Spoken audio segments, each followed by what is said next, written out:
What are you going to do next? I'm going where cheese dreams come true. I'm going to Cheez It World, baby. Cheez It, official sponsor of the college football playoff. Programs, Clemson and Tennessee, they've only met 3 times in the last 75 years.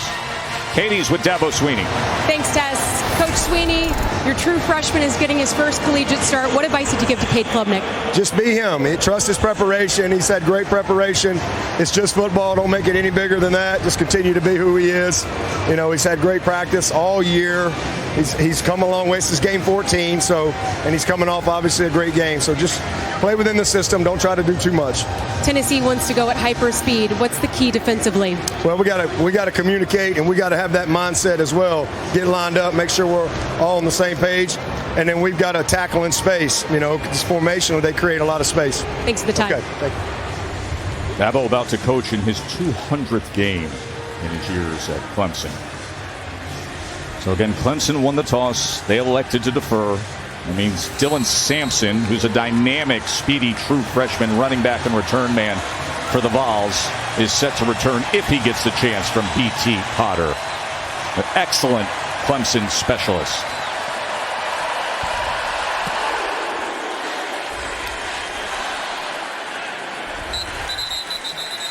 So Joe Milton in place of the injured All-SEC quarterback Hendon Hooker, who he's had a long college career, Greg. Of course, was up at Michigan as the quarterback with Coach Harbaugh. Then he transfers down to Tennessee after winning the starting job in 2020 that he eventually lost to Cade McNamara.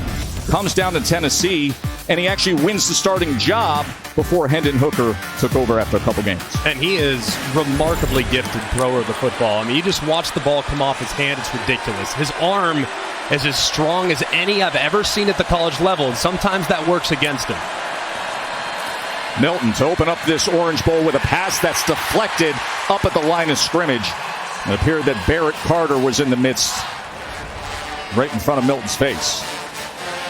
Of course, tempo, a huge part of what Tennessee does offensively, and that's difficult to prepare for, especially in the bowl season. And you see that tempo right away, and again it's deflected, but this time it is caught by Squirrel White.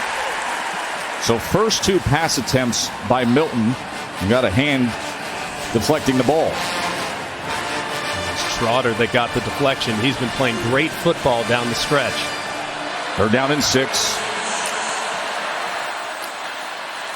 Milton able to hook it up and connect with Squirrel White for a first down. The 165-pound elusive true freshman. On 3rd and 5 right there, Clemson's defense playing very, very soft, giving up an easy completion for the conversion. Well, you saw Tennessee quick to the line. Looked like they were getting ready to snap with about 30 seconds. And then Brian Brzee, the excellent defensive lineman for Clemson, needed the trainers to come out for a visit.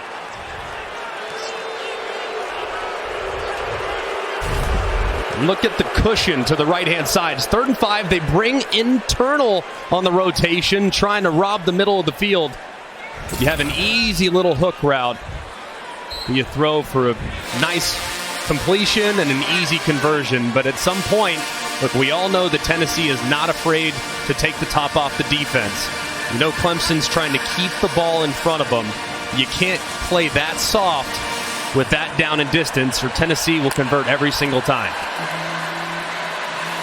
Milton with time on first down. That ball was nearly intercepted as Barrett Carter had a chance on it. He was looking to connect with Squirrel White.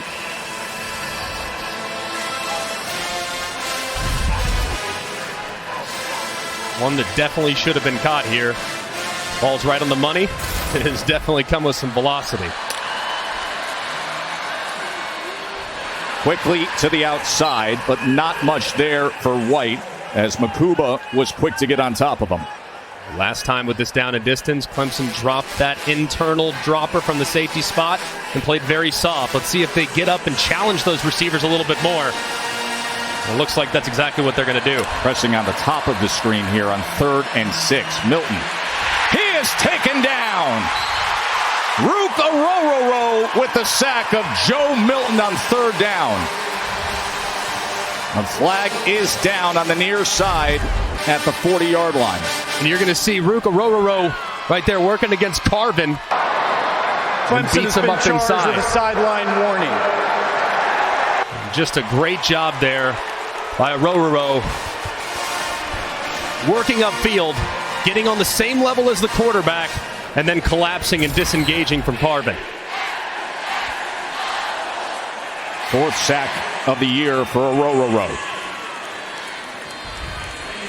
6'6", Paxton Brooks on to punt. Antonio Williams, true freshman, deep to return. And that goes out of bounds, which leads us to the arrival of Cade Klubnik, the freshman quarterback who we discussed earlier had such a stellar high school career at Westlake High, the famed program down in Austin, Texas. 4-0, 3 state titles, was a speedster. Correct, who had track and field success, and with that, the #1 ranked dual threat quarterback in the class of 22. Yeah, and when you watch him, it's obvious that he's got great physical talent, very athletic, very accurate with the football, but what I love most is he plays with such urgency. You can almost feel like he wants to go tempo all the time, and that's an indicator of his competitiveness and feel for the game. Will Shipley taken down by Amari Thomas. Shipley, the sophomore from Weddington, North Carolina. And then Hooker talking things over with Joe Milton. And Shipley splits out here on 2nd and 6.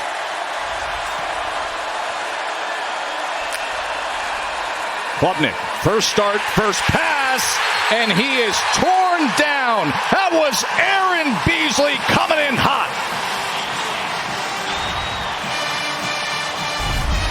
And just a great timing right here. And the right guard, Parks, just can't get down in time. He sees it late.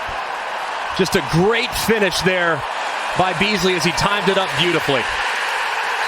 Leading tackler on the Vols defense coming up big. And this is a defense that's without some key players. Jeremy Banks, the other starting linebacker, opted out on Christmas Eve. 3rd and 14 after the sack. Klubnik pressured again. Launches it downfield, and what an effort to come up with it! Cole Turner with the diving catch.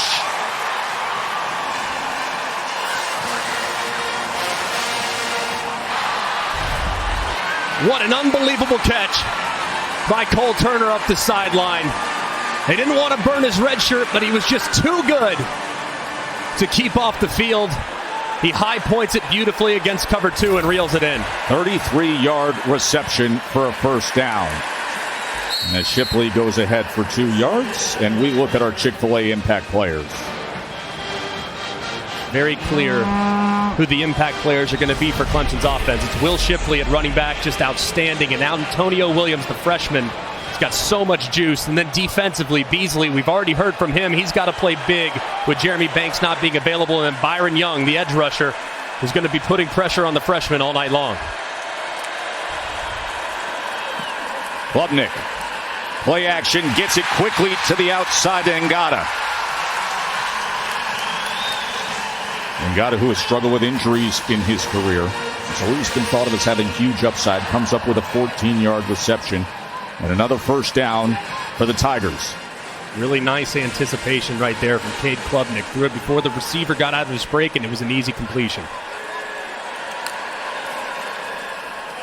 Shipley on first down, going to test the right side, but very good pursuit down the line as that Clemson front is able to have Harrison fit it up. Roman Harrison with the tackle. I think this Tennessee defense is very underrated. They've done a pretty good job being disruptive. They're very active at the line of scrimmage. They force a lot of negative plays and get you off schedule, but they are a little bit vulnerable in the secondary. They've been thinned out there. Injuries have gotten the best of them. 2nd and 11, they go underneath with Williams as they counter Antonio Williams on the ground. It'll be 3rd down and about 5 after that. Nice design. Page with the tackle of Williams. Taking advantage of the aggressiveness of the Tennessee defense. Misdirection has been effective against Tennessee, especially late in the year. 3rd down and 4. Keep an eye on the tight end at the top. A lot of room over Davis Allen. Number 2, top of your screen is big number 84. Third down and 4 for Klubnik. And the coverage of Allen came from Jalen McCullough.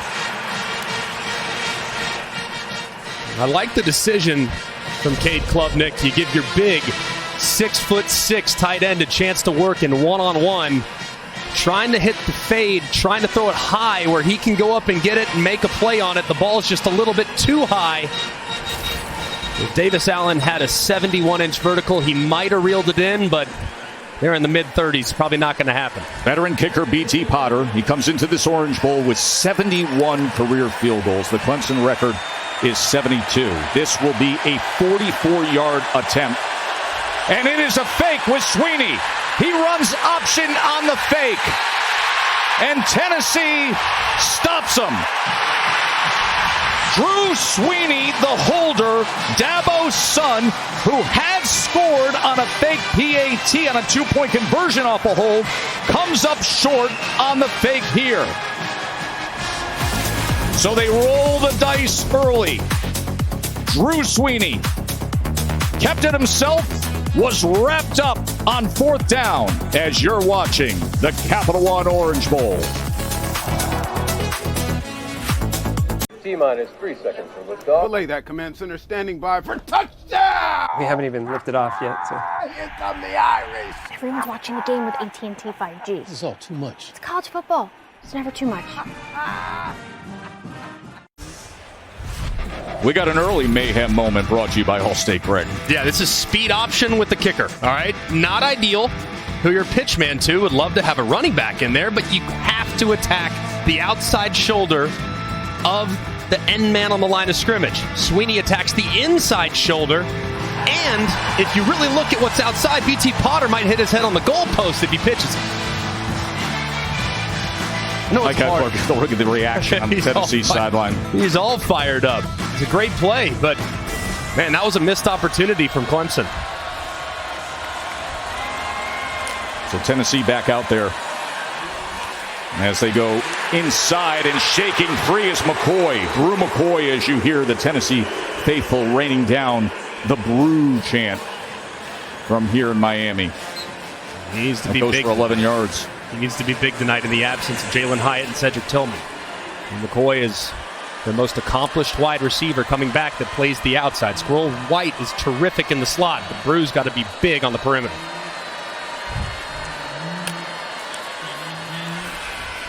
Jabari Small not finding much against that talented and stout defensive line for Clemson. So Cedric Tillman, who was a breakout star a year ago, he was injured this year. He's into the NFL process. As there is a Tennessee offensive lineman who was slow to get up. You mentioned Jalen Hyatt, the unanimous first-team All-America. He opted out as well. We'll take a break as the training staff is out on the field. What do you think? Looks about 30 yards. Come on, let's do it. What? Do it! It's too much. It's college football with AT&T 5G. It's never too much.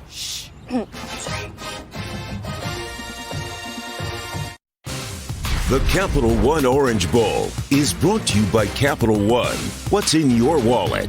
AT&T 5G. Too much college football is never too much. And Taco Bell. Taco Bell is giving back to students all postseason long by giving them free tickets to the biggest bowl games of the year. Some Tennessee memories of Orange Bowl's past. Of course, Peyton Manning, his final game as a Vol was against Nebraska here. And Nebraska's Tom Osborne had his final game in a co-national championship. Peyton's been loving it down here in South Florida this week to have Tennessee back in the spotlight in this breakthrough season. I think he was one of the first guys out there pregame out on the field, so I'm out there with his son.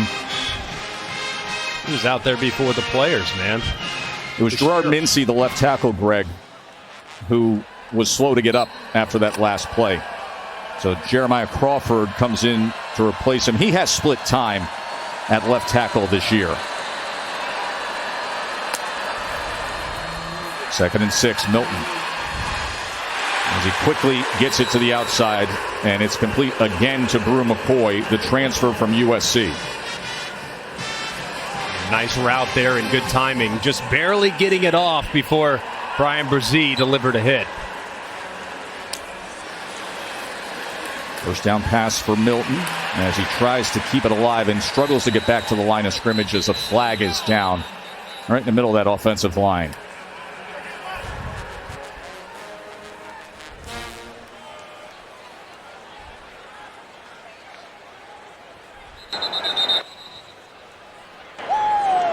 Holding.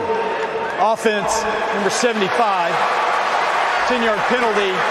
First down. That's on Jerome Carvin, the left guard, who has only allowed 2 sacks in the last 3 seasons. First penalty of the game. It's twice now that Carvin's gotten beaten inside. First time he gave up the sack, and that time he tugs a jersey. So he's going to have to be a little bit better, maybe not get as wide in this pass set, because that's twice now where the speed of Clemson's defense has been a problem.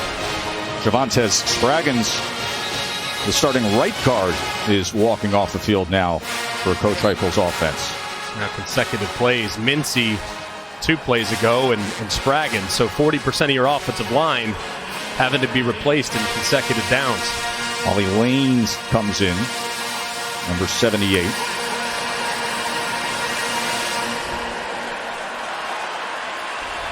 First and 20 after the penalty. Milton, as he goes underneath to Fant. Princeton Fant, their do-it-all offensive weapon. That's a 15-yard reception. Just an excellent route here by Fant out of the stack alignment. Little option, give a shimmy. And for a big guy to be able to deliver a route like that, it's really nice. Second down run by Small as he breaks free for another chain mover. A first down for the Vols. This is where the tempo starts to become real tricky for the opposing defense. Look at how quick they are to the line. Snapping at 31 on the clock. Milton turns out of it as a row was in his face. Downfield, and a flag is down as it goes harmlessly incomplete. He was looking for McCoy.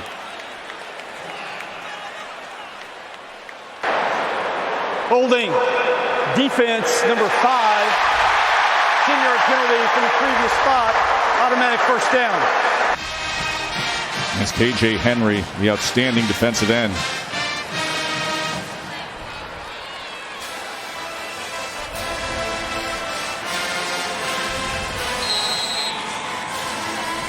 This is the spot of the field where Tennessee likes to go heavy play action, then throw a post to one of their outside wide receivers. Here at the top of the red zone, right at the fringe, this is where you get a heavy play action and maybe just hit Brew McCoy right across the safety's face. Milton on the run, and that was clogged up. That was DeMonte Capehart with the tackle of Joe Milton. Clemson's defense is just so disciplined. To see Wes Goodwin, first full season, just an outstanding defensive mind. A guy that some in the industry call a savant. Second and 8. Flag comes in as Milton runs to the near side. Jalen Phillips was able to track him down.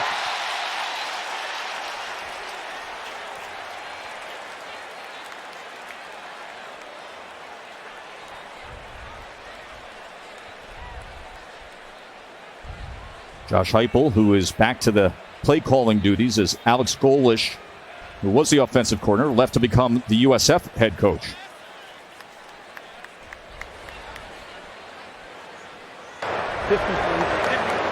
Holding.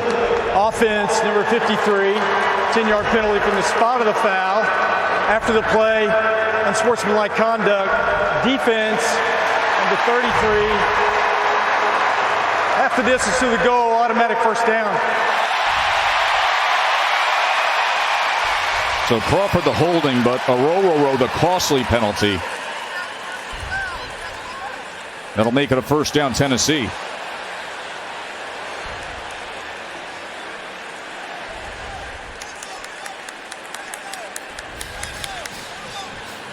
As this Big Ten crew will walk it off.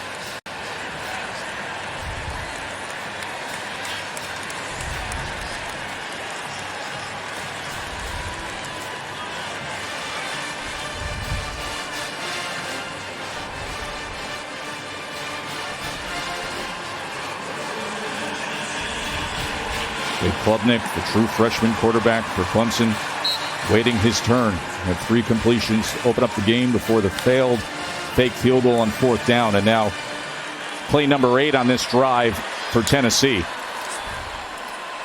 Small on 1st down. Nothing happening there at all. Henry and that defensive line collapsing on Jabari Small.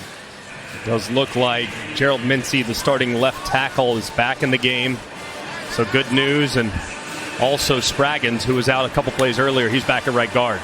2nd and 10. Small trying to bounce it. And then a stiff arm inside the 10, and the extra leg drive will have him just shy of that line to gain. And Katie reports they just got eye drops, those 2 offensive linemen, before re-entering the game. 3rd and 2. Milton straight ahead as they get that push. Remember, Milton is 6'5" and just under 250 pounds, and yet another flag comes in late, all the way back at the 16-yard line.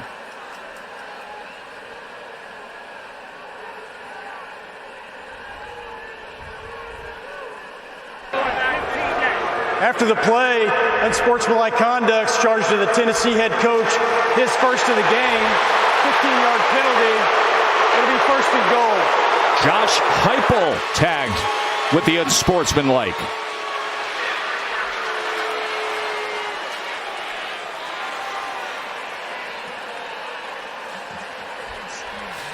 Let's take a look here at top right of your screen as you see Heupel down giving an earful to the official. I'm not sure what he was disgruntled about. Didn't seem like there was a whole lot there within the play to be frustrated by. But that Big Ten official had a problem with it. And it's 1st down, marked all the way back at the 19-yard line.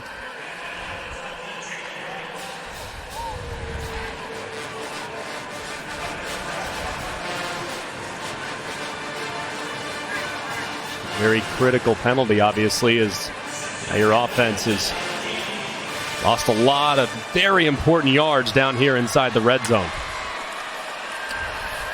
Milton to the end zone and caught for the touchdown, McCoy.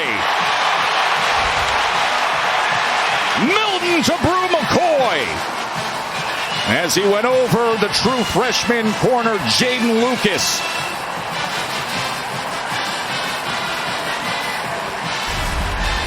Just a thing of beauty on the design. That's the grab post, which opens up Brew McCoy on the double post to the outside. But look at how that safety reacts. He turns his shoulders and drives as Jacob Warren works across his face, which opens up one-on-one to the outside with a full head of steam. And the ball is absolutely perfect from Joe Milton. Clemson themselves a little thinned out in the defensive backfield. Sheridan Jones, the starting corner, unable to go with an injury. So Joe Milton starting in place of the injured All-SEC quarterback Hendon Hooker. It's his turn. It's his time. And this is how he opens up his Capital One Orange Bowl. The strike to McCoy. 7-zip. Fouls.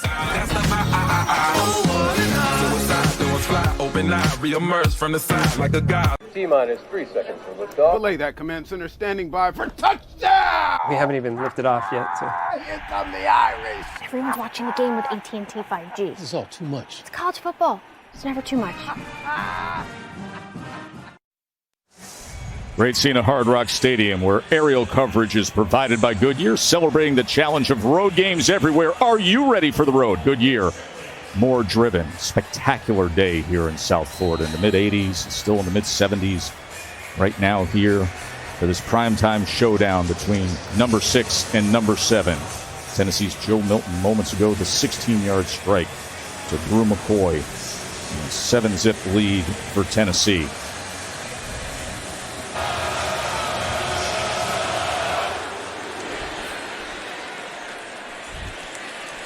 Katie? You know, Tess, Joe Milton told me he was able to get his confidence back this season. He started trusting himself and his abilities. He had taken the fun out of the game, which is why he played the sport in the first place. His friendship with Hendon Hooker has certainly helped that. But Josh Heupel says as Milton's understanding of the offense has increased, he's been able to play freer and faster, which ultimately just allows you to enjoy what you're doing.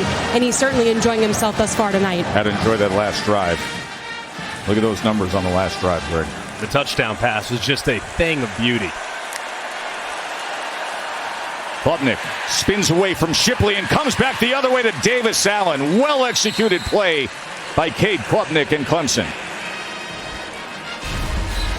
Eyes to the left, eyes back to the right, eyes to the middle. Everybody and their brothers running this play right now because Brock Purdy threw a touchdown on it a couple weeks ago, and it's so effective. You fake the screen to the left, you fake it back to the right, you sneak the tight end up the middle. Allen goes for 11 yards there. Shipley motions back. Klubnik. He throws back shoulder as he's able to connect with Joseph Ngata. See Brandon Streeter, the offensive coordinator, working with a very talented freshman class. Obviously, so much will be made of Klubnik, but I tell you what, Cole Turner and Antonio Williams, they're going to light some people up for quite a while here at Clemson. Streeter's first year as the play caller. Tony Elliott left to become the head coach at UVA. Klubnik off of play action. A lot of time to wind it up. Takes a shot downfield, and the flag reins in as McCullough got tied up with Ngata.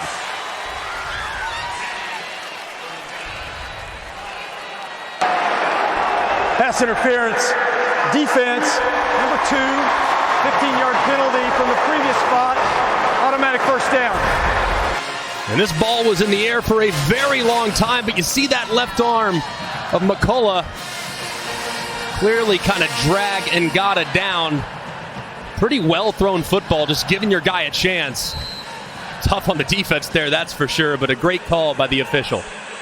15-yard penalty puts the ball at the Tennessee 37. Maffa with the carry. He's the big 230-pounder. As he came on with Shipley in the backfield. Goes ahead for 2 yards. I think Maffa, obviously, more of a downhill guy. Shipley, a little more versatile, really a 3-down back in today's football. Maffa, more your traditional first and second down back. And obviously a guy that's going to excel in short yardage and at the goal line. It's Tamarian McDonald. Plays that star position for Tennessee, who the trainers are out to see. We'll take a quick break as they tend to him. Speak now or forever hold. Short. He's short. He makes the stop. That's too much. It's college football with AT&T 5G. It's never too much.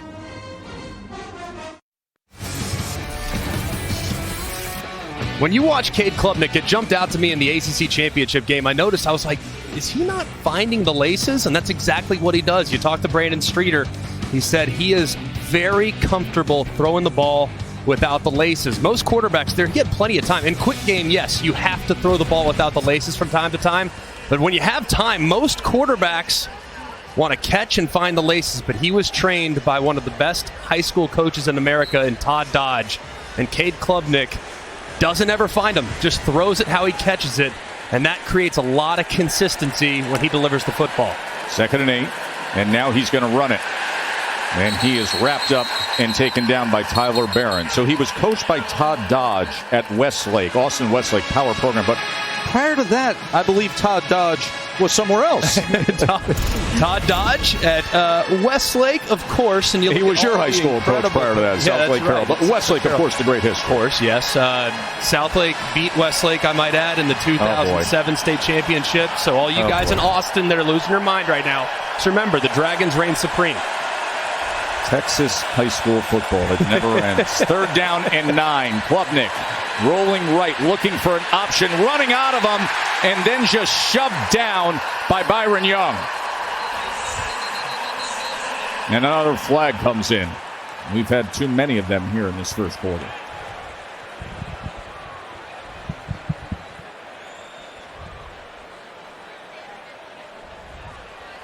There is no foul for a low block in the play. So the first team All-SEC defensive end voted by the coaches comes up big. And just plays with relentless effort. Great job here chasing it down. Klubnik, of course, trying to keep the play alive, but that window is going to close very quickly when you have a guy like Byron Young in pursuit.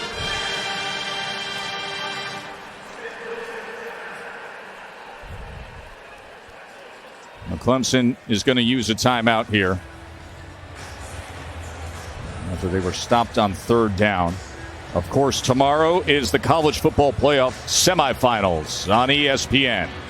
Number 2 Michigan taking on number 3 TCU. In the Verbo Fiesta Bowl, that comes your way at 4 Eastern. And then is the Chick-fil-A Peach Bowl at 8 o'clock. Number 1 Georgia and number 4 Ohio State. Greg, if we are to have something funny go on with TCU tomorrow, how would they go about it? I think everybody knows the path to success for Michigan, but here's the path of success for TCU. They have to stop the run. Good luck. That's tricky. You're playing the best offensive line in college football. You have to create favorable matchups. You have terrific weapons on the perimeter, and I think they have to create some short fields as well. TCU's excellent at being opportunistic. So they do those 3 things, they can punch their ticket possibly to the national championship. This is a 55-yard attempt by Potter. He has made 4 from 52. He has the leg, but does he have the accuracy? It is off to the right. So they fake a field goal that gets stopped and then a missed 55-yard attempt. I'm no kicking expert at all. You are, Tess. Your son, of course, a terrific kicker in college. But that looked like he got under that one a little bit. It just over-rotated. That's what you often see with the over-rotation. By the way, though, he has the legs. Greg, he has 9 field goals over 50 yards in his career. So they have supreme confidence in Potter to give it an attempt. But this was from 55 yards. And to your point, a lot of rotation, and that is when you do get under the ball, rather than that slower rotation that's going to get you more trajectory and lift and a better chance at making it. So you just caught it a groove high on the wedge is what you're telling me? As you would know. Here is Fant on first down, the tight end who has scored 8 touchdowns this season. I think Fant, a little bit like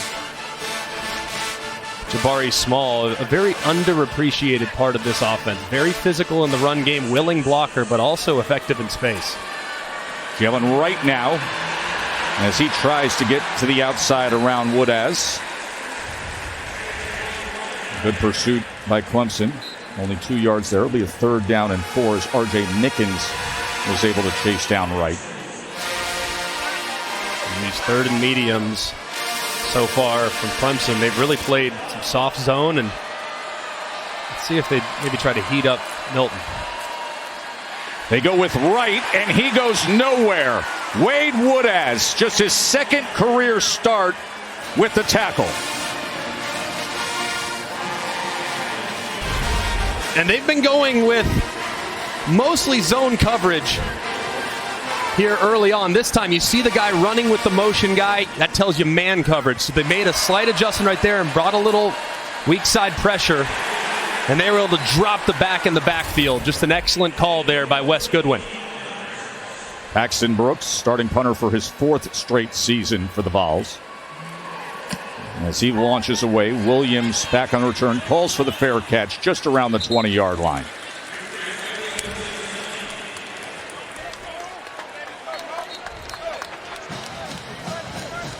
Tomorrow at noon on ESPN, it'll be the All-State Sugar Bowl. Number 5 Alabama taking on number 9 Kansas State. And that's Kansas State returning to a New Year's Six for the first time in a decade. A lot of people out there I hear saying, Alabama, when they get in these kind of situations, how much do they really want it? You say the opposite. No, I think that we know Kansas State wants it. That's a seminal moment for the program. But I'm telling you, man, Bama is very upset about how this season went and just how close they were. I expect them to play well tomorrow morning. What a fun day of college football tomorrow. You start your day that way, then you got the playoff. Trying to wrap around the back was and got it, and of course that's going to bring out the flag as Haddon tried to have coverage with him.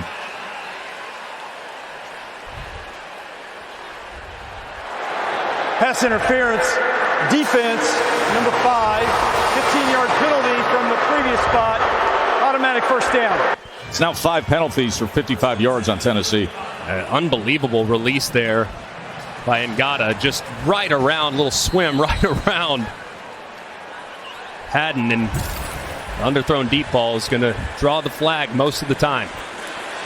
Maffa on the short pitch, able to keep his balance, and again making the most of it is Phil Maffa. Aaron Beasley finally was able to get to him. I'm telling you, man, the more you watch Phil Maffa, the more you kind of start to fall in love with him. I mean, it's easy to love Shipley with how many different ways you can use him and how he can be in the slot and he can be an effective contributor in the passing game. But I'm telling you, man, Maffa is a tough runner and has surprising agility at 230. Well, now they're in the backfield together. They fake the short pitch. Klubnik goes down to Shipley on the other side. And they are going to say that he was out of bounds. Ooh, man, that was one heck of an effort there by Shipley.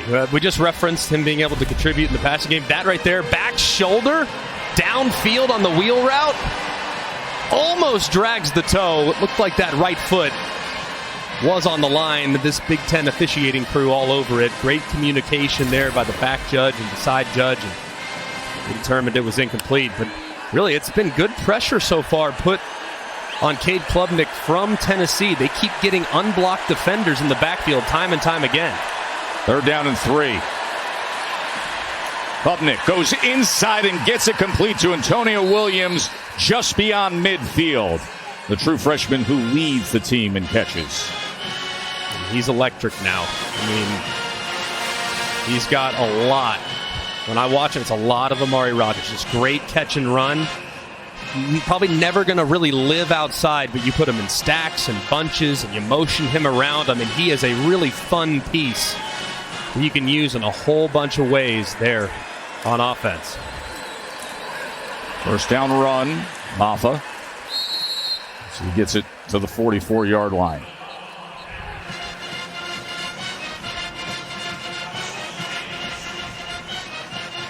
It's part of the field.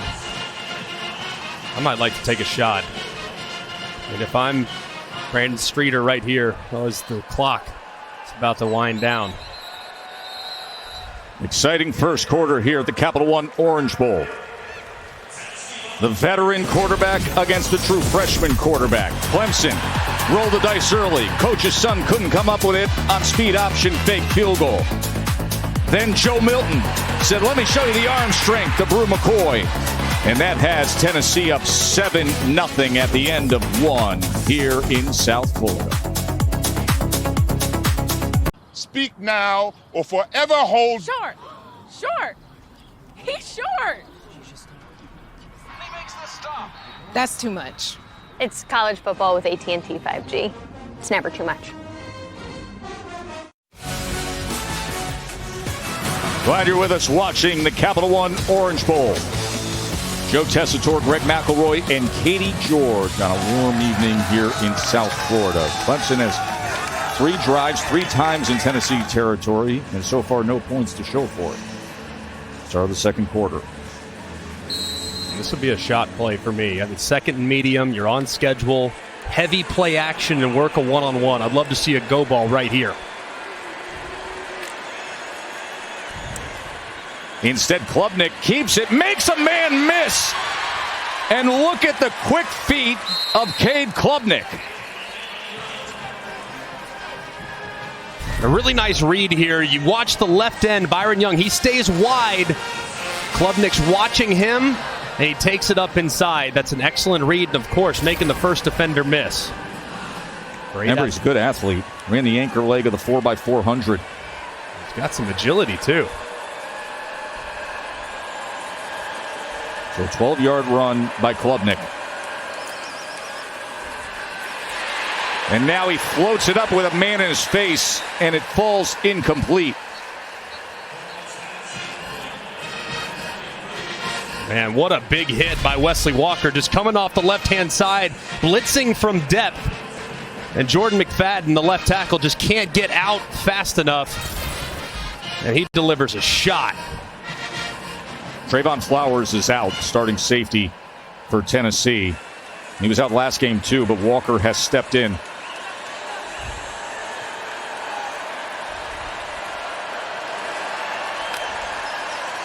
2nd and 10. Klubnik goes underneath. That is incomplete. Not a live ball as Shipley did not hold on to it. Slaughter came in with the big hit. And then McDonald played the ball, but it is incomplete. So it'll be 3rd down and 10. In this one, it looked like Klubnik kind of predetermined where he was going with the football. Shipley's out in the flat, and he's got Antonio Williams wide open, right in the middle of your screen, right there, wide open. Instead, he forces it to the outside as the flat defender condenses. He's got an easy completion if he gets his eyes back inside just for a half second. 3rd and 10. Trying to set up the screen to Maffa. Byron Young was pressuring again. It's just a little bit of youth on display right there from the talented Klubnik. One play, if he gets hit, that's the first play. And the second play, he forces it into double coverage when he's got a wide open receiver that would have converted for a first down. And the third play, he didn't sell the screen enough and retreated too early and delivered a fastball that was uncatchable. Potter back out there. Miss from 55, this from 49.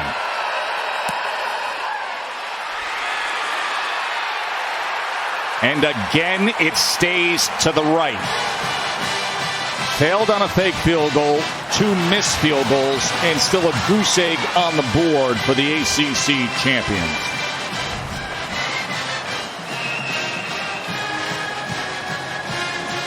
Speak now or forever hold. Short. He's short. He makes the stop. That's too much. It's college football with AT&T 5G. It's never too much.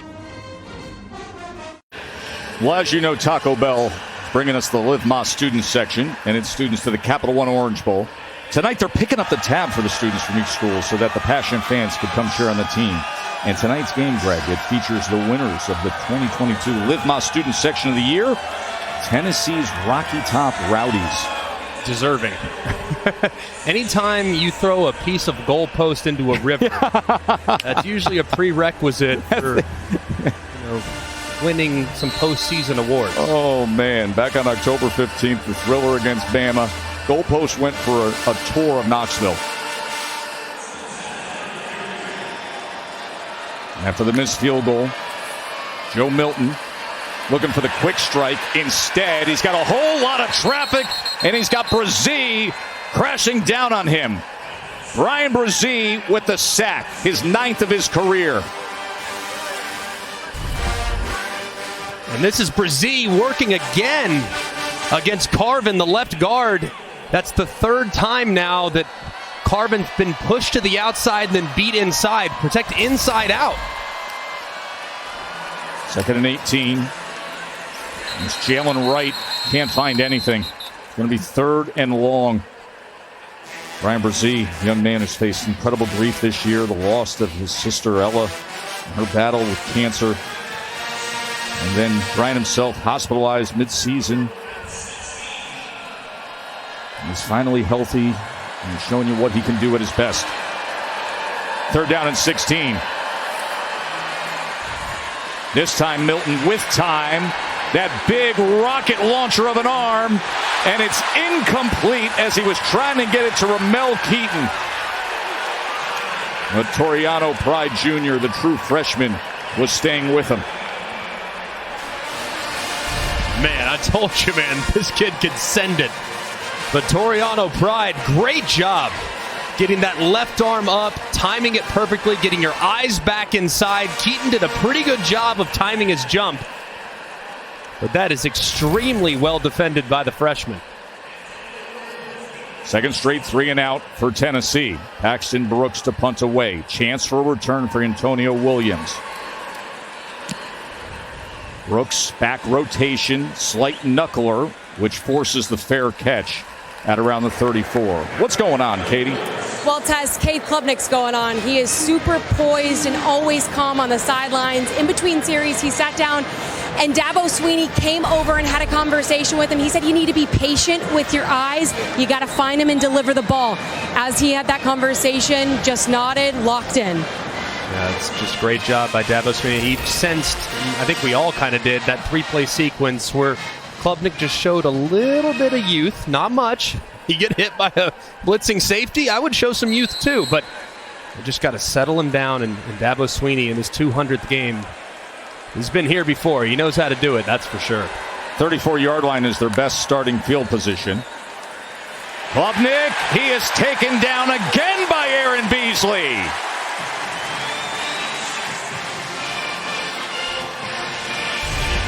And this is just great job right here. You're going to see this must be an automatic adjustment for Tennessee. When Clemson gets into empty, they're going to bring the middle linebacker. That's twice now that Beasley's gotten through and has dropped Klubnik for a sack. Great blitz and a great finish. 2nd and 17 after that. As Klubnik can go to reliable Davis Allen. That was a nice job there by Klubnik and the offensive coordinator, Brandon Streeter. You're off schedule, you're way behind the sticks, get half of it back and see if you can't set up a more manageable 3rd down. That's exactly what they did with a high percentage completion on the slant to a big body, reliable tight end. 11 yards to Allen. Tennessee substituting that front.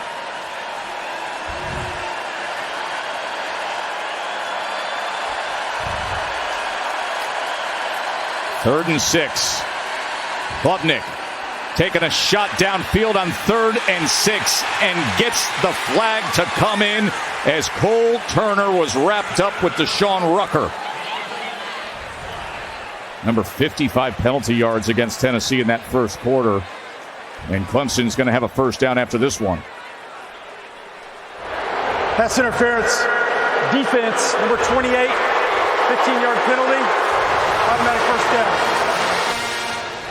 Another good call by this officiating crew. Just way too much contact. I mean, just completely all over Cole Turner. You got to turn around and at least try to make a play on the ball. As we referenced earlier, Tennessee in the back end a little bit short-handed. And Clemson, as a result, being very, very aggressive on the downfield passing attack. 66 penalty yards per game tonight. Already 70.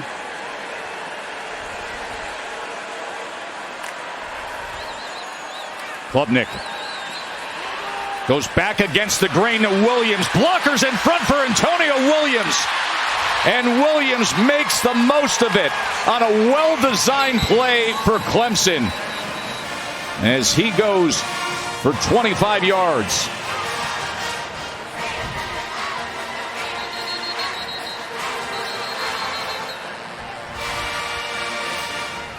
It looks like Tyler Barron, number 9, as they were going in for the tackle, he kind of got his arm twisted in. This is just such a cool design. You fake the jet sweep, then you go all the way back to the right, get full flow. Look at all those Tennessee defenders running to the right to stay out in front of the quarterback, and then boom, you time it up beautifully. Klubnik throws a nice pass with blockers in front, and the most explosive weapon on the Clemson offense creates a big play. Also, great sell job by Will Shipp. See him with his hands up. Say, look, I'm here. I love it. The opposite way to Williams.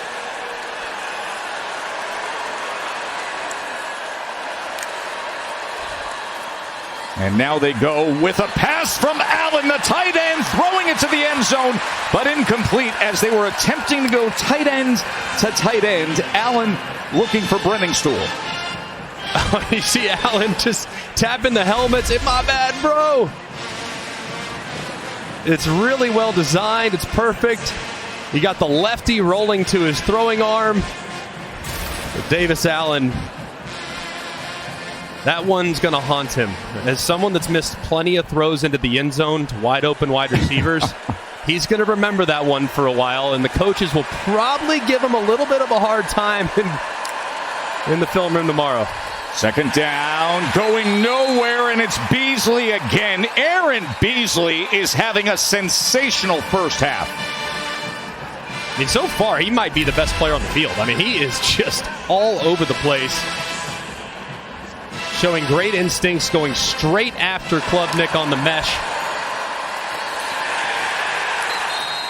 really a bottled up play right there by the Tennessee defense. Another 3rd and long in the red zone. Difficult spot here for the Clemson Tigers. All these drives into Tennessee territory and still trying to break through.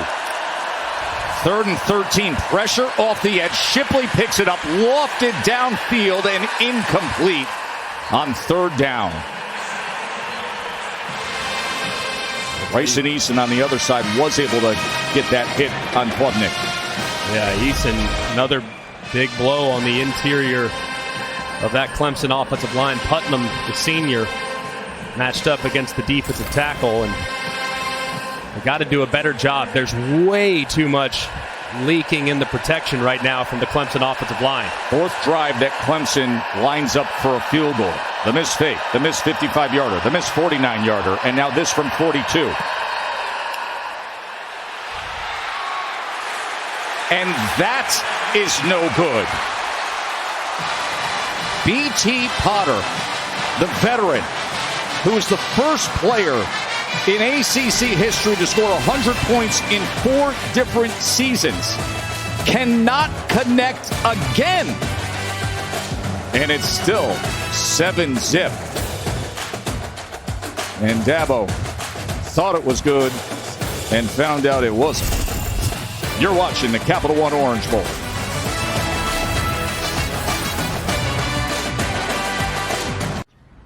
What do you think? Looks about 30 yards. Come on, let's do it. What? Do it! It's too much. It's college football with AT&T 5G. It's never too much. Sorry.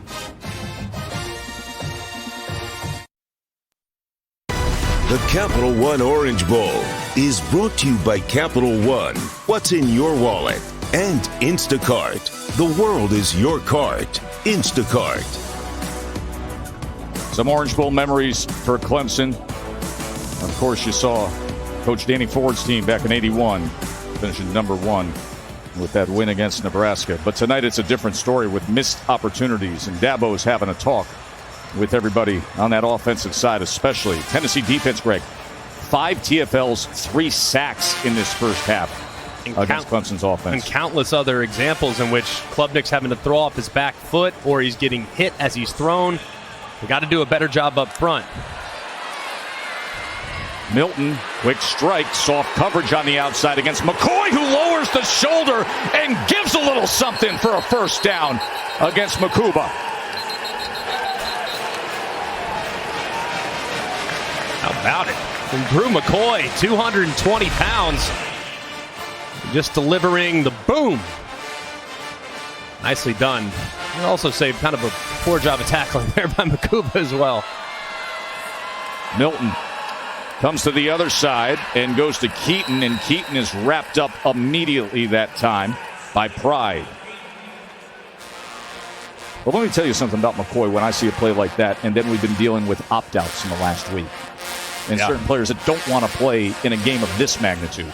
That's effort. That's ball right there. Here's Squirrel White.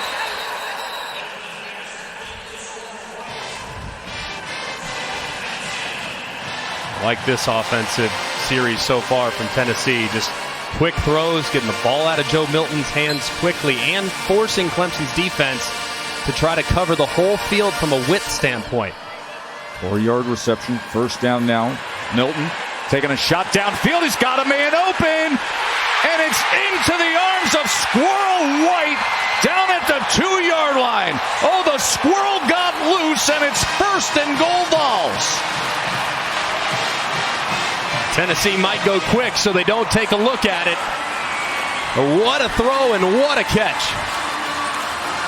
50-yard reception, quick to the line, quick to snap. And Small takes it straight in for the touchdown.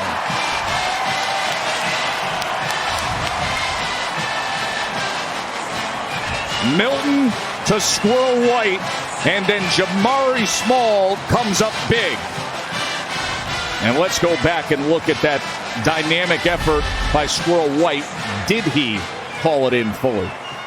Man, just unbelievable concentration, and he definitely reeled it in, and then Jabari Small pays it off with his big right guard, Spraggins, walking him in. And McGrath puts it through. Joe Milton. 12 of 15, 149 yards. The touchdown earlier, and now the big strike to Squirrel White. His great-grandmother called him Squirrel when he was just a baby. Aquarius Malik White, only 165 pounds. And by the way, Ollie Lanes, who was in on PAT, he was a backup offensive lineman who did come in for a few plays earlier tonight. They're looking at his left leg.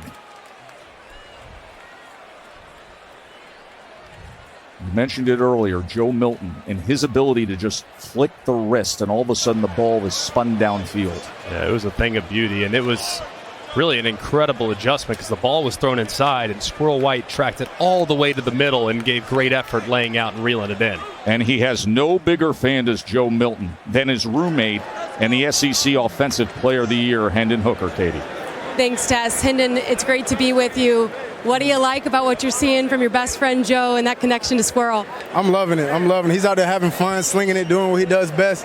He has a rocket for an arm, and as you can see, it's a beautiful thing. I know your health is a top priority, but why was it so important for you to be here with your team this entire week in meetings and here on the sidelines? Just so I can help out any way that I can. I always want to help out my teammates in time of need, and when it's game time, it's always encouragement and how can I lead. So being involved in meetings was a big part of that. You've been a large part of Coach Heupel's success. Why has he been able to find success so quickly in his 2 seasons? He's a great teacher, and he surrounds us by other great teachers, as Coach Hosley and Mitch Matello. So really just them teaching us and us being attentive and learning day in and day out has helped us succeed. You're beloved in the college football community. What has your time meant at Tennessee? Yeah, it meant a lot to me, my family. Them just embracing me and coming off a rough season that they had. All I wanted to do was just help and do what I could do in order to get Tennessee back to where they belong. How has your rehab process been going? It's great. It's great. The first day out, I was moving at 60% bend, and now I'm past 90. So I'm excited for my journey. We're really glad to hear that, and we can't wait to watch where you land. Thank you so much for everything. It's been a pleasure covering your career. Thank you for having me. That's well said, Katie, and it has been, as Ollie Lanes continues to be looked at by the medical staff of Tennessee. He was injured on that PAT attempt. But Hendon Hooker, a great visit with Katie there. Greg, he had surgery 2 weeks ago in Los Angeles to repair the torn ACL, as Lanes is able to get to his feet and helped off the field. But the perspective on Hendon Hooker, an absolutely sensational season. Just amazing. I mean, the fact that he wasn't in New York is an absolute joke. It is. It is. It's an absolute joke. You're going to tell me this guy isn't one of the top 4 players in America? I think you're crazy. It's as simple as that. I think he's that good. And the way he delivered in big moments, I think is just terrific. I mean, taking this offense to a whole new level, being smart with the football, being able to push the ball down the field. But you saw there in his interaction with Katie, I got the chance to spend some time with him at SEC Media Days this past summer. He's an infectious personality. You just are drawn to the kid, and he's so highly cerebral. This is an offense that puts a lot on the quarterback's shoulders, and it's just really a joy to watch him cover. I couldn't agree with what Katie said more. I thought what was most moving, guys, was when Josh Heupel said Hendon Hooker, who he is the fabric and cornerstones of who we are as a program. You know, Greg, you've played on championship teams. Heupel said coaches aren't a whole lot different from year to year. What separates those teams is the leadership within. You have to have someone who defines your message, but also lives it every day in order for your program to grow. That's Hendon Hooker. They wouldn't be here tonight in Miami if it weren't for him. And it's a message of perseverance, too. Remember, this was a guy that got beat out prior to the 2021 season and got his opportunity because of an injury to Joe Milton in the second game of the year and never looked back. Here's Will Shipley taking it out from the end zone. Shipley with a good return for Clemson, as it was Paxton Brooks, the kickoff specialist and punter, who was the first to get to Shipley. And just to wrap up the conversation on Hooker, listen, he's here on crutches, surgery a couple weeks ago. Past couple weeks, he was zooming into the quarterback meetings. He's an all-in team guy, a leader. And as you said, Travis Dee was in New York as a Heisman finalist, SEC Offensive Player of the Year by the coaches and by the Associated Press. He only threw 2 interceptions in 329 attempts this season to get his team in position to rise up to number 1 in the country. All right, back to business for Clemson and Cade Klubnik, the true freshman, making his first career start. As Maffa will take it ahead, and there's that power of Phil Maffa at 230 pounds as he took Page for a ride out to the 46-yard line. I think this drive really needs to be about both Phil Maffa and Will Shipley. You got to take the pressure off of Cade Klubnik. So far, Tennessee's been able to pin their ears back and rush the passer because the running game really hasn't been committed to at this point. Take the pressure off your freshman and see if you can't challenge that offensive line to run the football. And you see the success it brings them right there with the commitment to it with Maffa. Already past midfield. Again, like Herb Brooks. Again. Right downhill.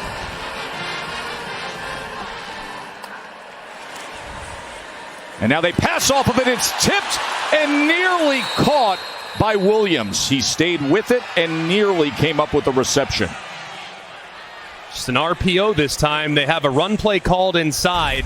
You see that vacated space to the right. But it was a great job there by Herring, who read the quarterback pulling it out of the belly of the back on the RPO, stopping his rush immediately, throwing his hands to the north, and getting a piece of that football. Shipley comes back into the game. He only has 5 yards on 3 carries. This time out of the backfield as he's able to use the block on the outside. He's done that before, just as Louisville high hurdling and going ahead. And that will move the chains as he went over Slaughter. How about it? He is dynamic, isn't he? He really is. 15 yards after the catch, a first down for Clemson. Play action, Klubnik. He's going to tuck and run, and Klubnik didn't slide down and Haddon drove him back. But we mentioned what Will Shipley did against Louisville. How about this, Craig? Yeah. Maybe don't hit him low. Look at this. I mean, just unbelievable. Splits the defense. And as you see Travis Etienne, the all-time great Clemson running back, loving what he's seeing. Shipley going aerial again. It's a great player, man. Just a terrific football player. 2nd and 2. Maffa behind Klubnik. Klubnik pulls it. And Klubnik will have the first down. And consider all these drives that have come into Tennessee territory. 5 drives, no points so far. In position, haven't been able to come up with some critical third downs, and then the special team miscues. Commit to running it. Still, stay on the ground. It's working. Klubnik on first down. He's going to check down underneath as he goes to Turner. And Beasley was quick to get on top of it. Aaron Beasley's been so active in this first half. You see E.T. Potter looking on. He's done so much in his career, but I'm almost tempted at this point after 3 missed field goals, 2 to the right, or 1 short, 1 to the right, 1 to the left. I'm almost tempted at this point. Maybe every drive is 4-down territory. 2nd and 11. Shipley's in the slot to the right of Klubnik. Now they motion him back, and they're going to run Klubnik off of it. And Klubnik takes it inside the 15-yard line. It'll be 3rd down from there. Jalen McCullough with the tackle of Cade Klubnik.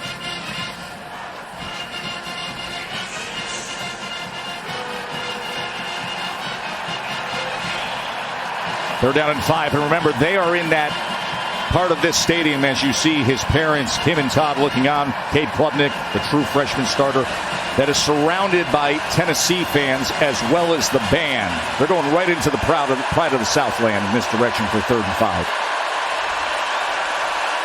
Klubnik, 3rd down. They pick up the pressure. He's all the way back to the 35-yard line as he had to toss it away. They are going to go for the field goal. Just goes to show you, I mean, Dabo Swinney has so much faith in B.T. Potter, and understandably so, been so good for him for so long. But that was an excellent response by the Clemson offense. Just got to continue to play better in the red zone. Still don't know why they decide to throw it that many times as the field started to condense. Fifth time lining up for a field goal attempt. 3 misses and a failed fake. And this just sneaks through from 31 yards. And with that, he ties the Clemson record of 72 career field goals. The hold of Swinney, the kick of Potter, and he says, finally, I'm back to being myself. And Dabo Swinney's team is on the board here in the Capital One Orange Bowl, 14-3, Tennessee. Speak now or forever hold. Short. He's short. He makes the stop. That's too much. It's college football with AT&T 5G. It's never too much. High above Hard Rock, where aerial coverage is provided by Goodyear. Road tested and game ready. Are you ready for the road? Goodyear, more driven. Joe, Greg, and Katie with you here in South Florida. 14-3, Tennessee on top of Clemson.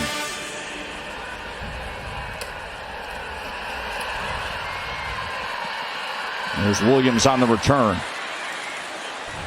And he's driven back behind the 20. Well, Joe Milton, you saw that flick of the wrist a little earlier to Squirrel White. How about this flick of the wrist? The viral video of tossing an actual orange before the Orange Bowl back at their practice facility.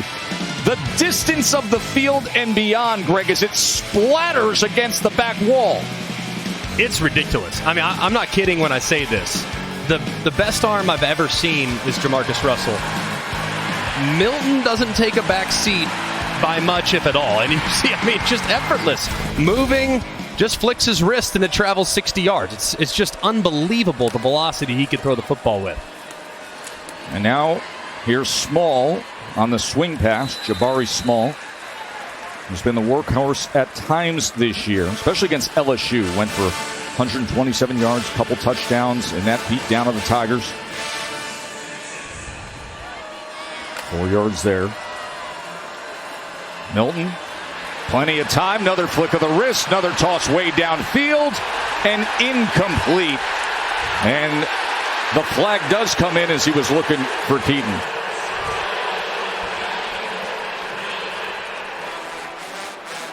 I don't think there was a flag. There wasn't. Thought initially, I don't know. Initially, that was the reaction. Out of his pocket or what? No, seemed like it was pretty good coverage. Obviously, behind the defense, ball's a little late, which allows Pride the opportunity to catch up. And I actually think it's a good no call. I know there's a little contact. The Pride turns his head inside, trying to make a play on the football, makes a little contact, but ultimately, I'm okay with keeping the flag in your pocket right there. Good coverage by Toriano Pride Jr. 3rd down and 6. Milton tried to go back to Keaton, and it's incomplete. And a good job by the Clemson defense.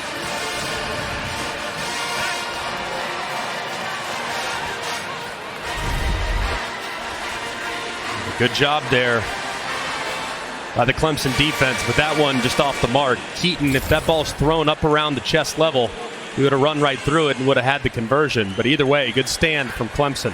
So Paxton Brooks, the senior veteran punter who sticks all time in Tennessee history in yards per punt average, out to boot it away again. And Williams, the fair catch inside the 30. Cade Klubnik and the Clemson offense with an opportunity before halftime here. And happy holidays to everybody. What a beautiful week of holiday celebrations here in Miami. What do you think? Looks about 30 yards. Come on, let's do it. What? Do it! It's too much. It's college football with AT&T 5G. It's never too much. Sorry.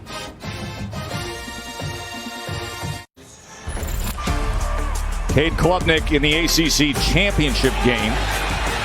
He entered the game on her third possession. He was 20 of 24, 279 yards, started red hot, started the game 10 for 10, and one of the most valuable players winning the ACC championship game, coming off the bench, and now the true freshman making his first career start here tonight in the Capital One Orange Bowl. And he's doing fine. They really just need to help him out. They got to be a little bit more committed to the run game. They did that on the last drive. And they also got to do a better job of protecting, because he's taken a lot of hits tonight from Tennessee defenders. Keeps it, pulls it from Maffa, and makes a good decision to slide down. Boy, he does have a quick burst, doesn't he, Greg? He is. He can run. There's no doubt. I mean, he's probably not a guy that you want to have because of his size. I mean, he's under 200 pounds. He's getting closer, but as he gets a little bit more physically mature, he can handle a heavier load running the football. But ultimately, if he gets out in the open field, he's a problem. 10-yard run, first down pass now as he goes with the outs, and trying to juggle it there was Ngata, and yes, he does haul it in. So Joseph Ngata with the reception for Clemson. I'd also like to see Clemson maybe utilize a little bit of tempo. So when you're using tempo, you kind of eliminate the thought process. You don't overanalyze. I'd like to see him just kind of play with a little bit more urgency in the final moments here of the second quarter, and then some of the time in the second half. They're going to review that catch by Ngata. As you saw, he was struggling for firm control on the sideline. Ball kind of wobbled just a little bit.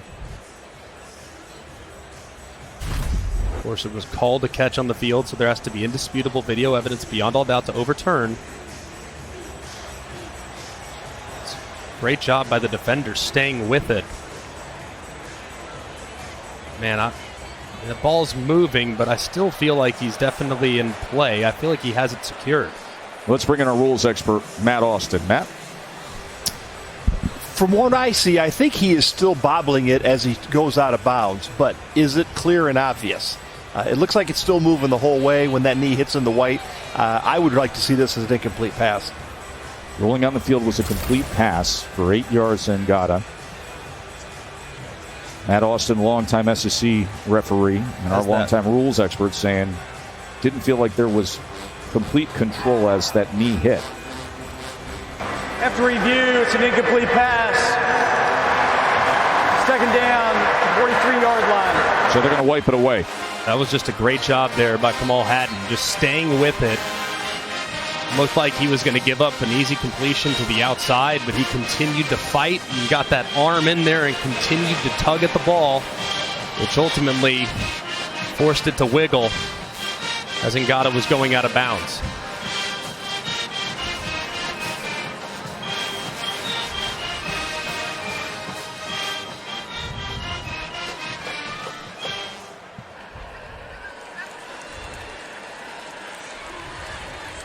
Now bring it back to the 38-yard line. 2nd and 10.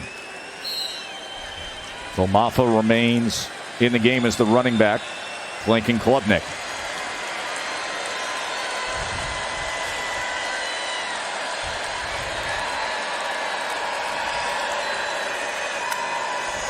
Tennessee comes with a cat blitz off the edge, and that's the direction that Klubnik smartly goes to as Ngata breaks free. So they came with the cat blitz. Klubnik read it, got it out to Ngata. And this is really well done by Cade Klubnik. You're going to see him point to it. Look, oh, hey, here he comes. Take a peek. He knows exactly where that zone is going to void. Throws right into it on the corner cat adjustment. And Ngata does a great job after catch. Great recognition there by the freshman.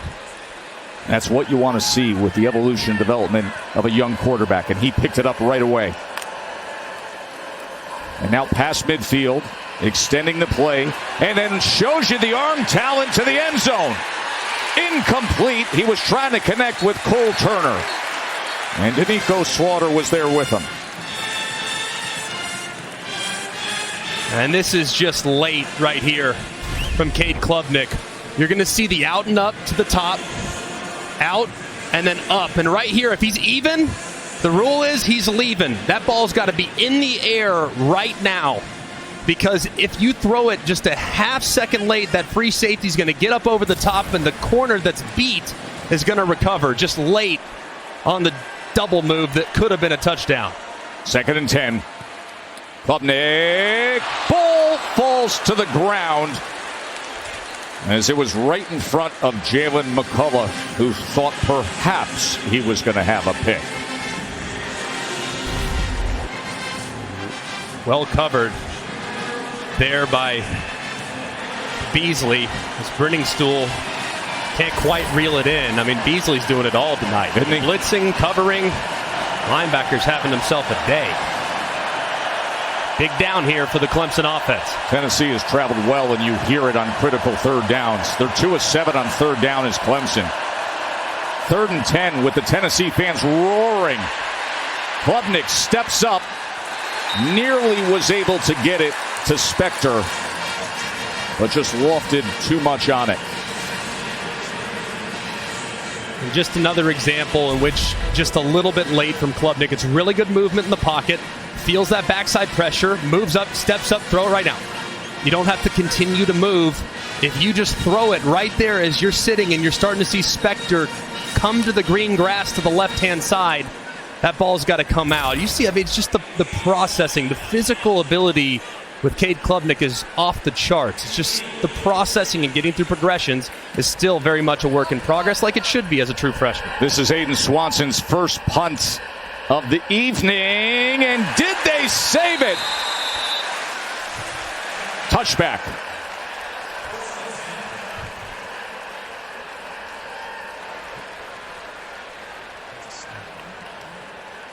Swanson nearly landed this.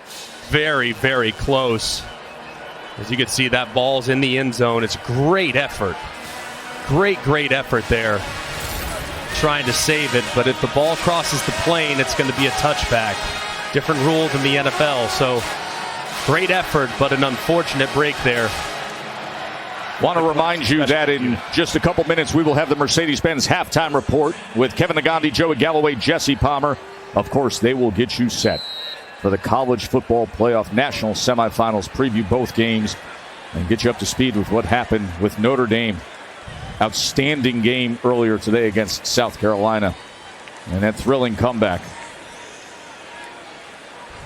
All the happenings from Atlanta with that crew. Is in position for Georgia and Ohio State tomorrow. Jalen Wright, he's able to turn the corner. Wright, who led the team in rushing yards. Considered the fastest of the 3 primary running backs who get the playing time. So he goes ahead for 10 yards. Milton pulls it, and Milton is taken down immediately by Wade Woodaz. Great play there by Woodaz. Milton thought that he was going to collapse and run, which would have given him a lot of space, but Woodaz read out of it and did a really nice job. Woodaz getting more and more playing time. Trenton Simpson, the outstanding hybrid nickel linebacker, who opted out, dealing with an injury, turning pro. And Woodaz steps up. 2nd and 14. Milton quickly to the outside to squirrel White. And White drives ahead for a few yards. It'll be 3rd down as Makuba and Wiggins combine for the tackle. Yeah, timeout. Looks like Clemson's going to burn one here, see if they can't preserve some clock. See if they can't put one together here, if they can get off the field on 3rd and long. 1:52 before halftime. Clemson will have 1 timeout, and we will remind you that tomorrow at noon on ABC, it's the TransPerfect Music City Bowl, Iowa against Kentucky. Great day of football tomorrow. We got Bama and K-State. And then the Fiesta Bowl gets the college football playoff started with Georgia and TCU, and then, with TCU and Michigan. And then we will be headed up to Atlanta, Georgia to be part of everything going on between the Buckeyes and the #1 team in the nation. What would shock you tomorrow? I would actually be really surprised if both games got out of hand. We've talked about this. That's a good. We like hearing that, by the way. Right? We've had so many blowouts when it comes to the college football playoff. Many blowouts as it pertains to these semifinal games, and the matchups, for whatever reason, just sometimes have not been great. I really think both games tomorrow have a chance to go the distance. I really do. I know on paper and I know in Vegas they might feel differently, but I really think these teams match up pretty well against each other and can expose a couple weaknesses. So here's an opportunity for the Clemson defense. They use the timeout, facing a 3rd and 8 as Tennessee. Clemson looking for the stop here. Milton can't find anything. Great job up front by the Tigers, Davis and Brazee. And Dabo Swinney managed that well because now they do have that opportunity. And they will use that timeout. And just a good job here. As you can see, kind of a busted play there. The offensive line is running off to the right. And Milton is having to deal with Davis in the backfield, which is never going to be advantageous for the quarterback. It's kind of a rough sequence there from Tennessee on 2nd and 3rd down. A good stop from Clemson. See if they can't put something together here and work into a little bit of a rhythm offensively.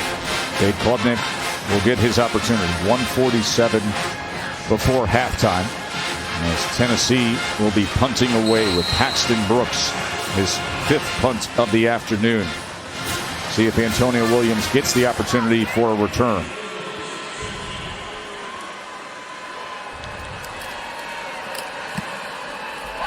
It is a sky punt.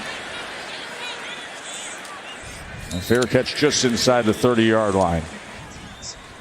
Tonight's Capital One rewarding performance, Greg, the Tennessee defense in this first half. They have been relentless in their pursuit and really been a nice job so far from Tim Banks, the defensive coordinator. They have delivered time and time and time again in hitting Cade Klubnik in the backfield. The offensive line's done kind of a poor job, frankly, in some one-on-ones, and they've got some unblocked defenders that are constantly forcing the ball out of Klubnik's hands quickly. So it's been a really nice design so far defensively from Tim Banks with a group that is extremely aggressive. Tim Banks, who was the co-defensive coordinator at Penn State for 5 years, and now leading this defense. That's number 2 in the SEC in tackles for loss.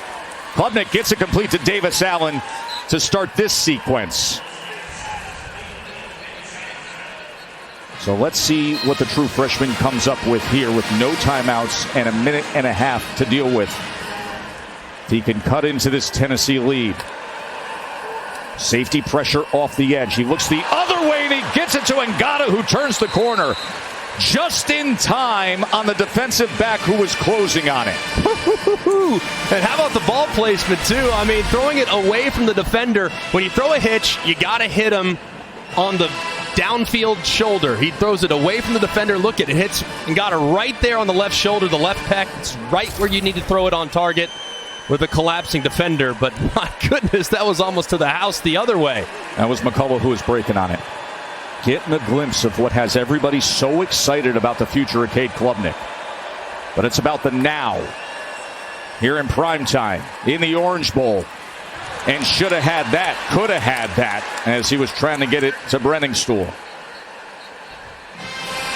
Would have been a good catch from Brenningstool. Ball dove just a little bit on Klubnik. You see that nose down. Didn't come out of his hand great, and Brenningstool can't go down and corral it. Would have been a great catch.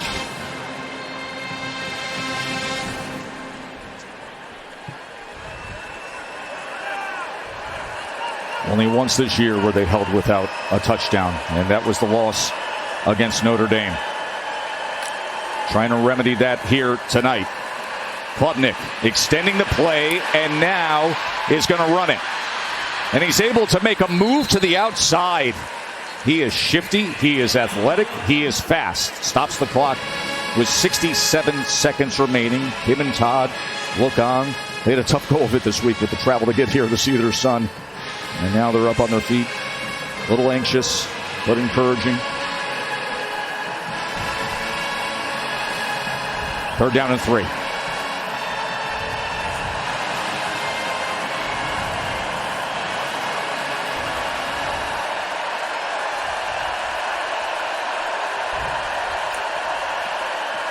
3rd and 3, shovels it to Shipley, and Shipley's going to get it and more.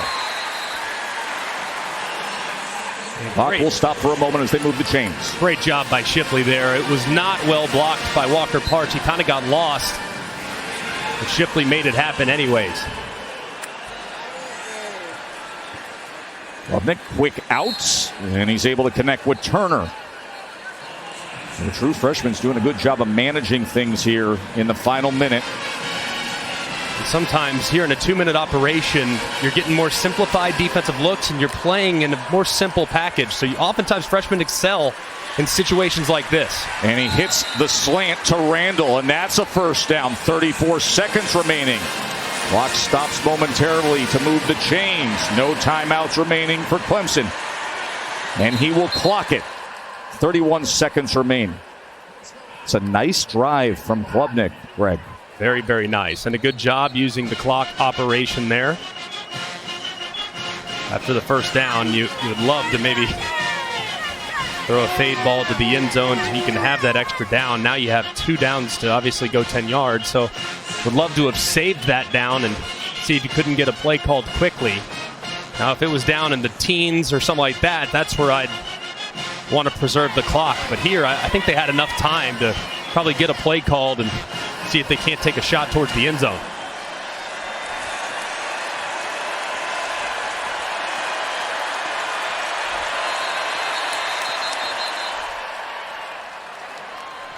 Play game. Offense. 5-yard penalty. 2nd down. We'll get pushed back to the Tennessee 18-yard line.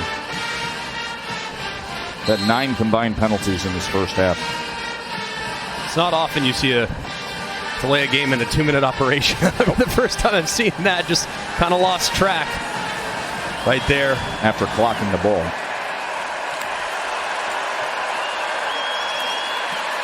Klubnik shakes free.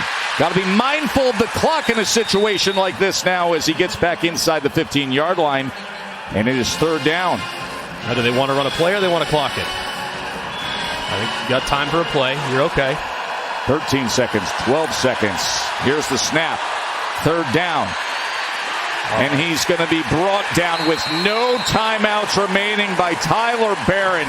And Dabo knows sometimes you got the true freshman who flashes and looks like the next great thing. And then sometimes you just got a true freshman. And that is the way it ends. Clemson 7 drives in the first half. 7 times in Tennessee territory. And 3 points. Good job there by Dabo. Those teaching moments are critical, aren't they, Greg? Here's Katie. Thanks, Tess. Coach Heupel, Aaron Beasley has been a force. You've gotten after the quarterback. Penalties aside, what did you like about the defense in that first half? Yeah, relentless in the way they played.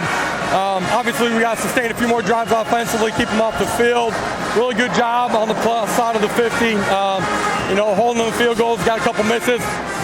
Got to go play another 30 minutes. Thanks for the time. Thank you. So that last drive comes up short. Tyler Barron, the very talented edge rusher for Tennessee, was able to wrap up Klubnik, who made the decision to run with no timeouts remaining. But what does a veteran coach do? Coach in his 200th career game? You coach him up. Mercedes-Benz halftime report after these messages.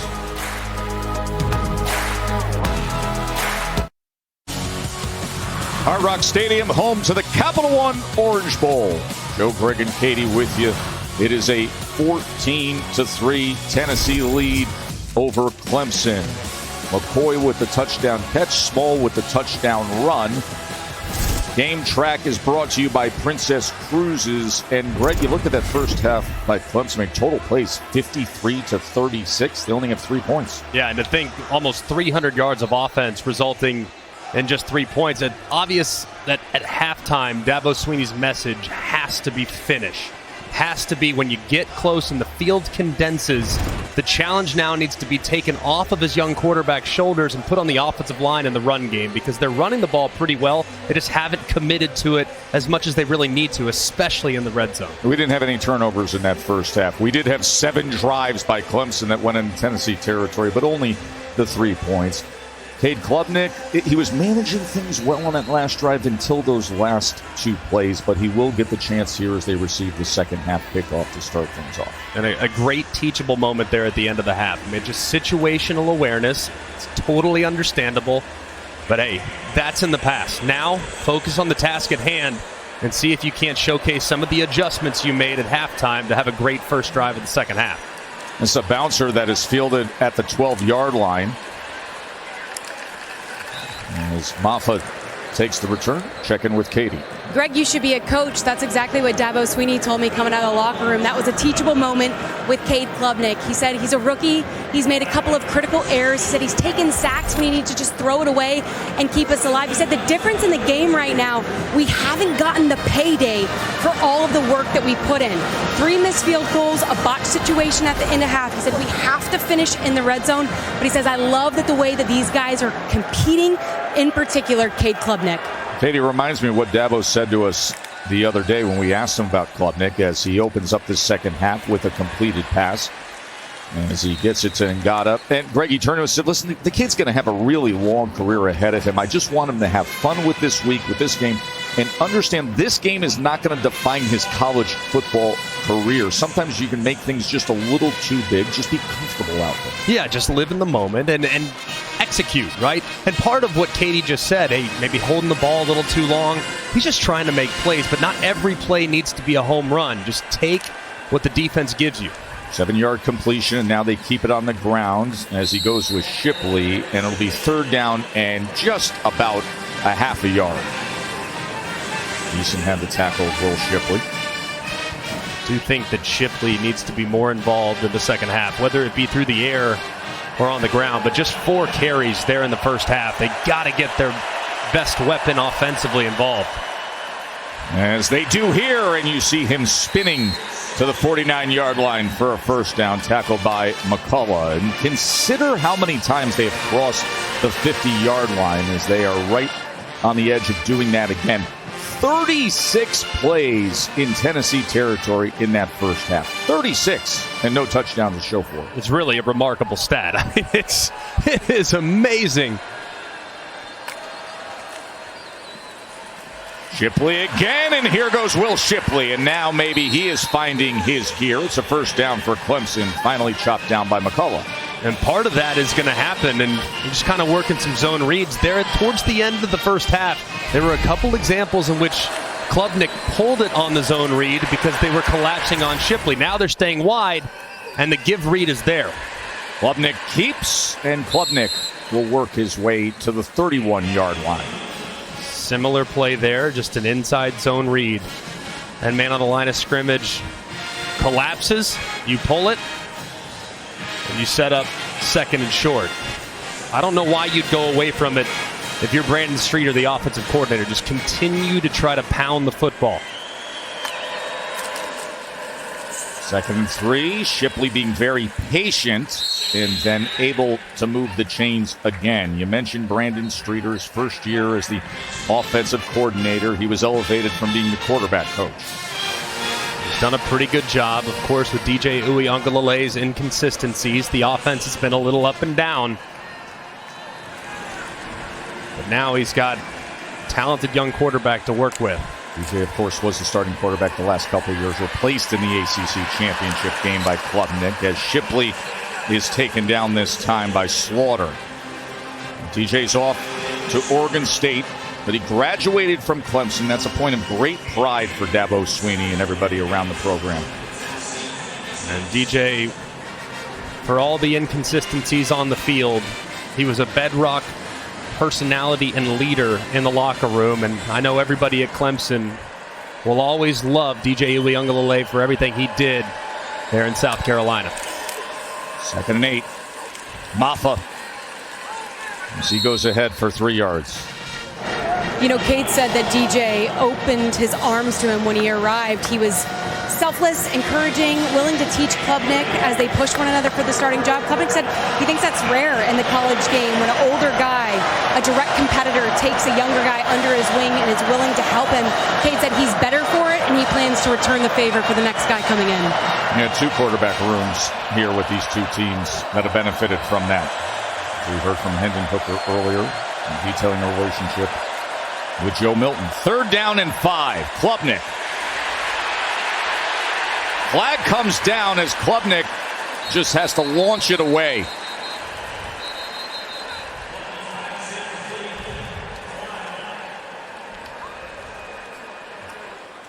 All these possessions for Clemson where they drive deep enough and then come up with these critical 3rd downs that don't go their way. This is a tricky one here. You're going to probably have a hold on Jordan McFadden, number 71. But do you go to 4th down, or do you take the penalty and potentially make the field goal harder, but you give them another chance on 3rd and 15? Offense, number 71.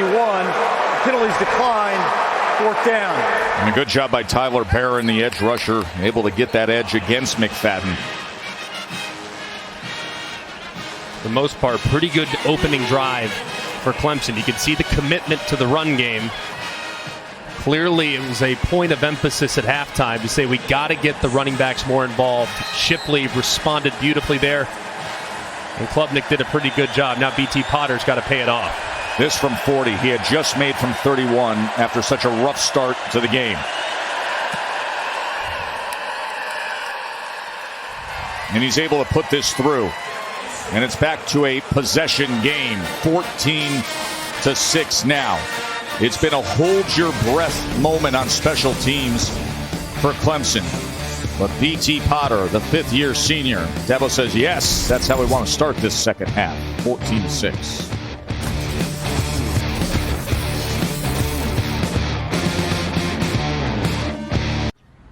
What do you think? Looks about 30 yards. Come on, let's do it. What? Do it! It's too much. It's college football with AT&T 5G. It's never too much.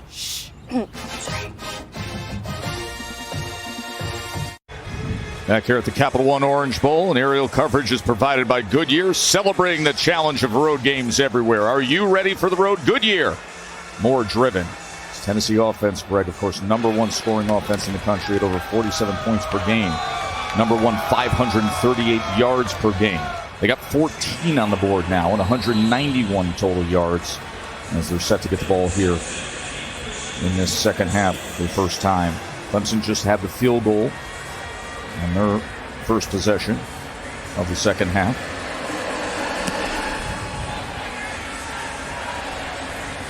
Sampson from the 1-yard line.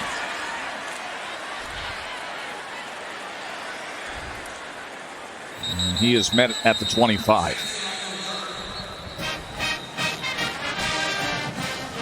Joe Milton really had a nice first half. I mean, made some great throws, 13 of 18, 155. This first touchdown pass on the double post to Brew McCoy in the back of the end zone, off the charts good. And then you see the flick of the wrist, and Squirrel White, he runs right underneath it.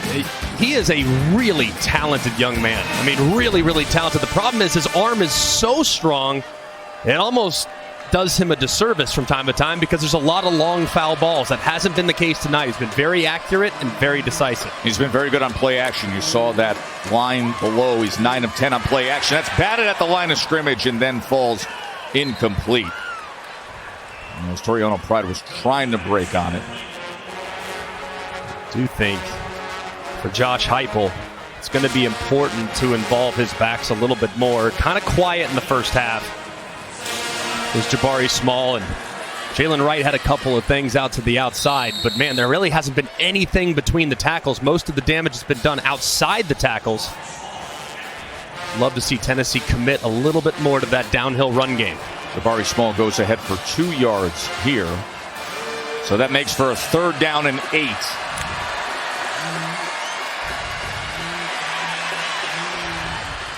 And Milton, incomplete, as he couldn't get it to Jacob Warren, who was just beyond the stick. You see Brian Brzee coming off the field with that defense doing their job again. Now, this is really nice from Clemson's defensive front. You got 5 defensive linemen on 5 offensive linemen. That's called 5-0. So every single offensive lineman's on an island. So what does Clemson do? They do a bunch of twists and try to create picks amongst the offensive linemen to force the quarterback out of the pocket. That was nice design to get the offensive line in one-on-one blocking situations. It's going to be tough to hold up against those 5 pass rushers. Nearly got to Brooks.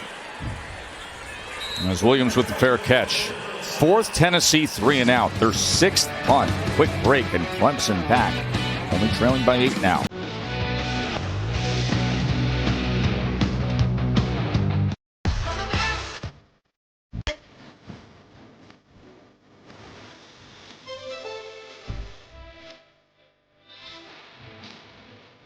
Mornings made easy. That's totally Target. Cade Klubnik's poise as a true freshman has been well documented, but Dabo Swinney says Klubnik plays with so much fire. He's high energy and it's contagious. I asked Cade, what are your greatest strengths? He said, my 2 greatest strengths, leadership and energy, and it's been on display on the sideline here for Clemson. Let's see if it transfers to the field. Yeah, everybody we've talked to in the lead up to this game, Katie, has said that. He's just so fiery, so intense, never stops. And there you see Kim and Todd, his parents, from Austin, Texas. Their oldest son, Reed, was a great role model for Cade. He was a record-setting wide receiver at Yale for head coach Tony Reno.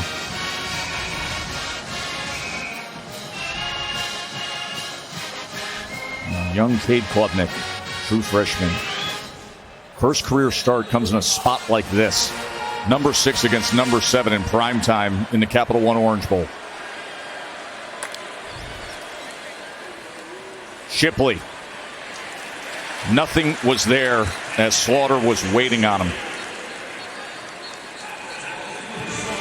It's obvious that Shipley is all points bulletin at halftime to get him involved, but I would not recommend trying to run outside against this Tennessee defense. If you look at just their team speed, particularly at the second level, and do a really good job of leveraging the football, it's really hard to capture the edge against the Volunteers. And they're without 2 of their fastest defensive players, Jeremy Banks and Trayvon Flowers.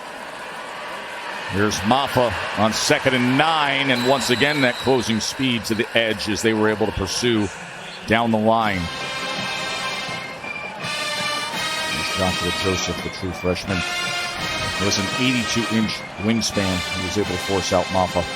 3rd down and 8. Let's see what Brandon Streeter dials up. I like the matchup that they can create in the slot with number 84, Davis Allen. He's got so much length. I'd be looking in this direction if I'm Cade Klubnik. 6'6" tight end playing in his last game for Clemson. 3rd down and 8. Does he look that way? Klubnik taken down from behind by Young.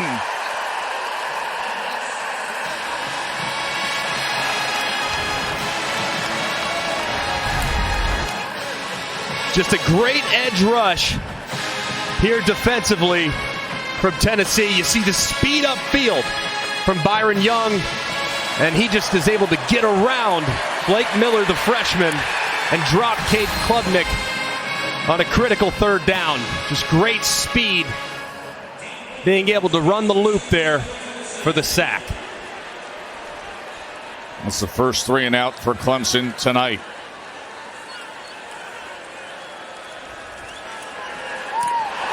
Came after Swanson. May have gotten a piece of it just based on the flight of that ball, but it takes a Clemson bounce. Does it ever?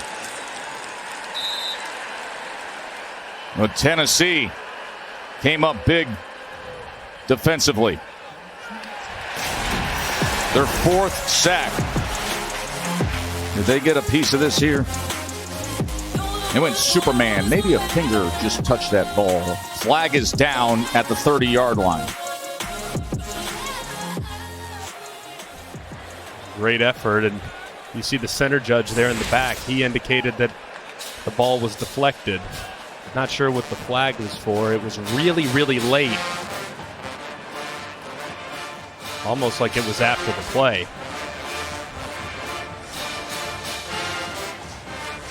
Ben Bolton, who was diving in on special teams. Josh Heupel, who was flagged himself earlier tonight. Well, you saw at the end of that punt, there was that moment where the Clemson player slapped the ball forward. I don't know if that's what possibly they were flagging. It's in the special teams unit saying, hey, Ben, you went after it there. If the flag is for him batting the ball a little bit further, that's ridiculous. I don't think that's going to be what it is. Got to be something else. It was harmless enough, at least it seemed, but either way, they're definitely trying to discuss exactly what went down. Big Ten crew led by Ron Snodgrass.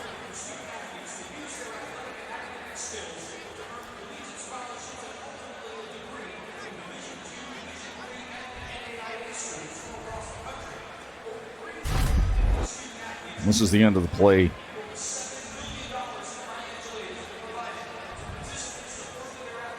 See the beanbag come out, indicate where the ball was touched. Not sure what else there was beyond that. And there really wasn't a reaction by either team.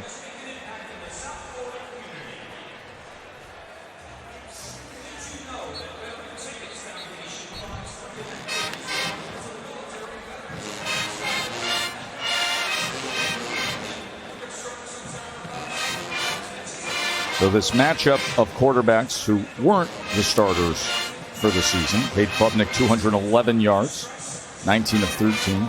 Milton, 13 of 20, 155 yards and a touchdown. But the contrast in terms of total plays, 65 to 39 Clemson, and yet trailing by 8.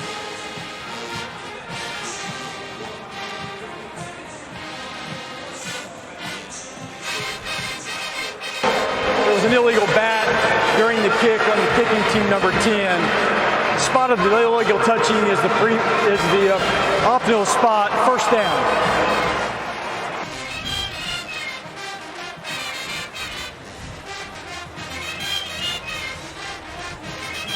That's where Tennessee will take possession.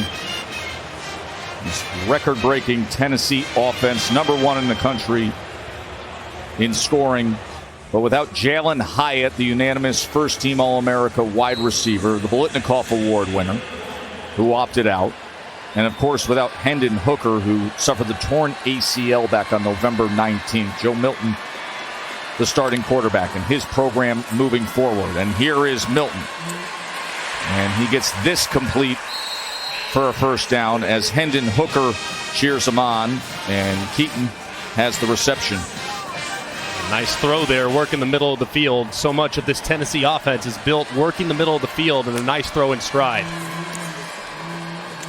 To the outside he goes to Squirrel White, who is immediately wrapped up by Makuba. Makuba himself's been battling through injuries this year, had a dislocated elbow.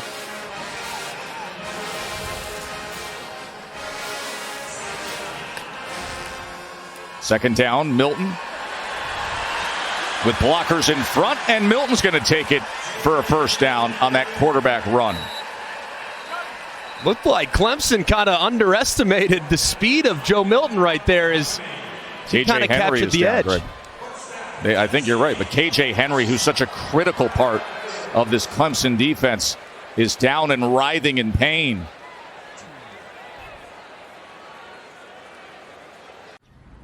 What do you think? Looks about 30 yards. Come on, let's do it. What? Do it! It's too much. It's college football with AT&T 5G. It's never too much.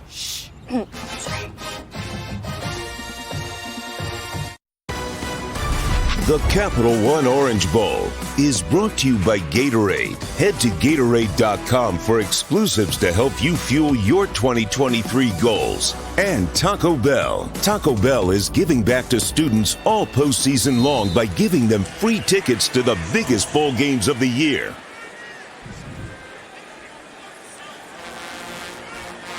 Jabari Small with no gain on that run. But this time Small finds the hole and a flag is down back at the 47-yard line. Holding. Offense, number 75. 10-yard penalty. Second down. And that's why it's easy to find a hole if you're Jabari Small. That's on Carvin. Just kind of tugged the jersey, but it didn't look like the hold needed to happen. It looked like Small was already through the hole.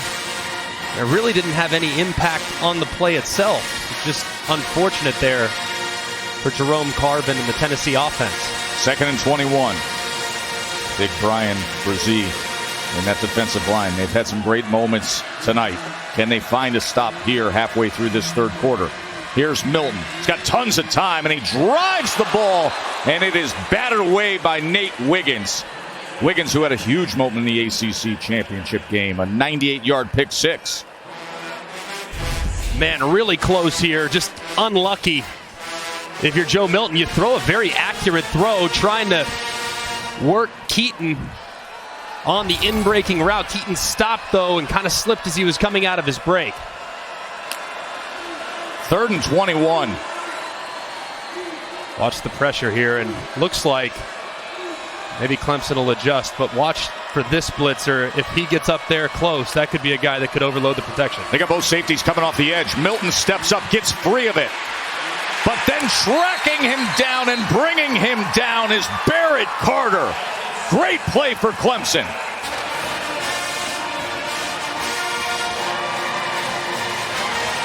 And that is the 4th sack of the night for the Tigers. And Milton just ran out of time. They went with a 7-man protection, anticipating pressure. But as soon as Milton left the pocket, it triggered the green dog, and they drop him for a loss. 7 punts now for Tennessee. Just under 6 minutes to go in the third. Clemson with the ball back when we return to South Florida.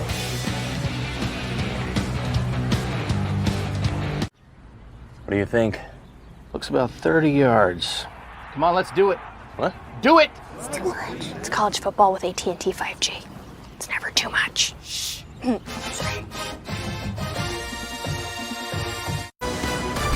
The Capital One Orange Bowl is brought to you by Gatorade. Head to Gatorade.com for exclusives to help you fuel your 2023 goals. And Taco Bell. Taco Bell is giving back to students all postseason long by giving them free tickets to the biggest bowl games of the year.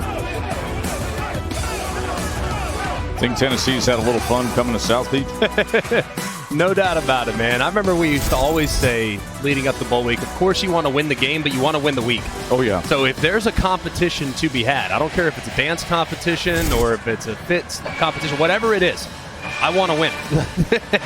I think if you approach it that way, man, you'll have some of the best trips of your life when you go to some of these bowl destinations. We spent a lot of time with Clemson and Tennessee this week, and I think both teams say, you come down here to the Capital One Orange Bowl, you're going to have a good time. You're going to eat well, you're going to get the sun, you're going to get the fun.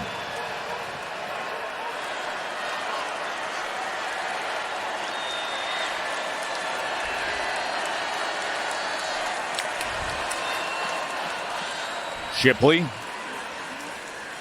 as he gets it ahead for a gain of 8 yards. That, I think, is going to be the recipe, just kind of the downhill zone read by Shipley. Nothing around the edges. That's playing into Tennessee's strength. 2nd and 2. Klubnik keeps it and is able to move the chains.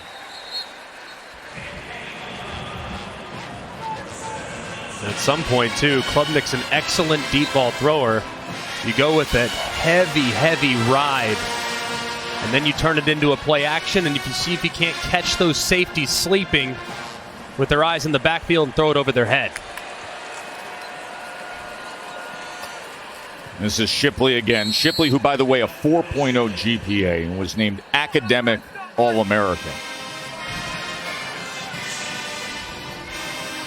Brother James plays lacrosse, Ivy League lacrosse at UPenn.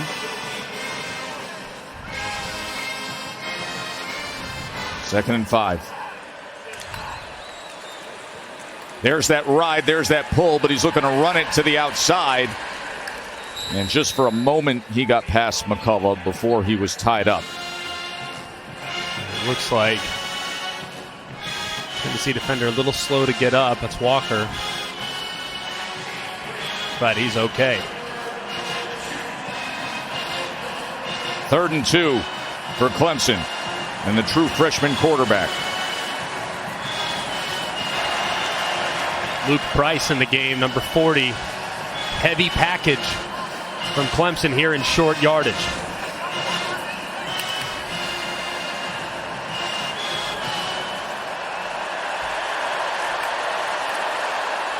Shipley on 3rd and 2, and Shipley will have another first down for the Tigers.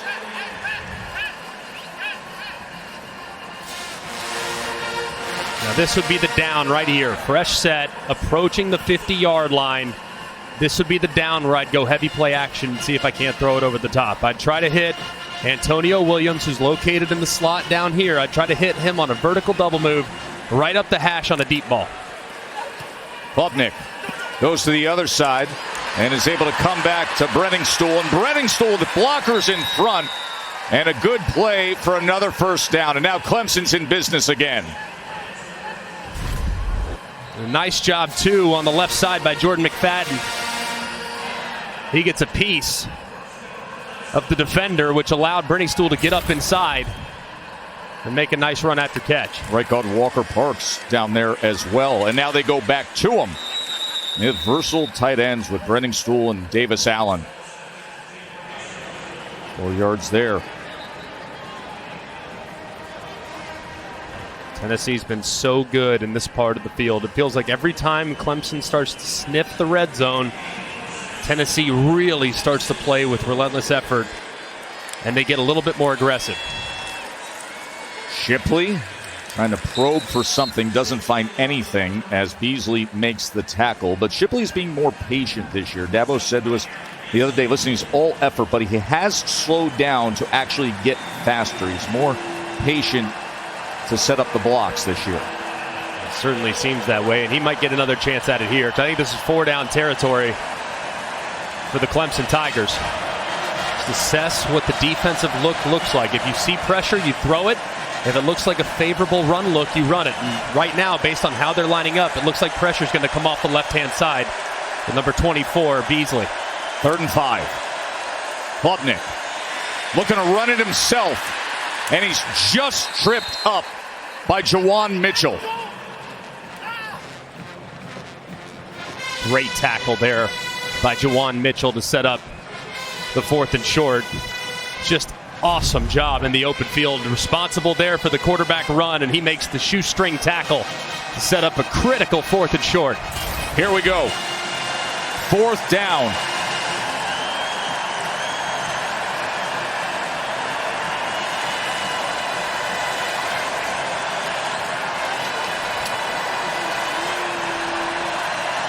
Fourth and 2.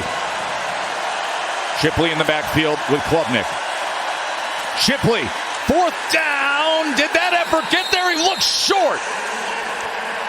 As Jawan Mitchell and that crew quick to run off the field. And you can see the Clemson fans shaking their head. And it is a turnover on downs. Shipley stopped on 4th and 2. And guess who? Number 24, Aaron Beasley, alongside Mitchell, who on consecutive plays did a great job. They knew exactly how far the ball carrier had to get. You see these two linebackers blow it up right there at the spot. Just an excellent play by these two inside linebackers. Give credit to defensive coordinator Tim Banks, who's without Jeremy Banks, starting linebacker, without a starting safety, Trevon Flowers. And his defense, when he's had to have it, as Wright takes this ahead for a gain of 9 at the critical moments, because Clemson time and again has driven deep into Tennessee territory. But at the most critical moments, that defense has made the stop that's necessary. 2nd and short, I'd throw a fade ball up top. Instead, it's Wright, and here he goes. Jalen Wright inside the 20. R.J. Mickens had a weight on him. A 42-yard run. And how quickly things change. A turnover on downs on 4th down. An explosive play going the other way. And right now lowers the shoulders inside the 15. What a momentum swing. And you're going to see pressure over here, and then look at these blockers to the right. Just a thing of beauty. There's no one accounting for the gap between the right guard and the right tackle, and that's exactly where Wright hit it for a big play.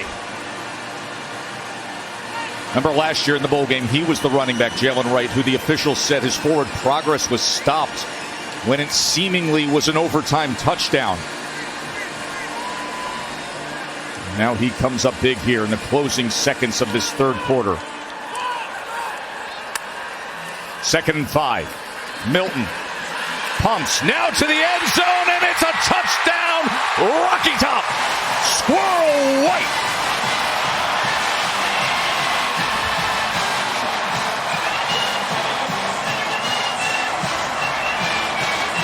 Quick strike offense again by the Vols. Shipley was stopped on 4th down. And then the Tennessee offense went right down the field in no time.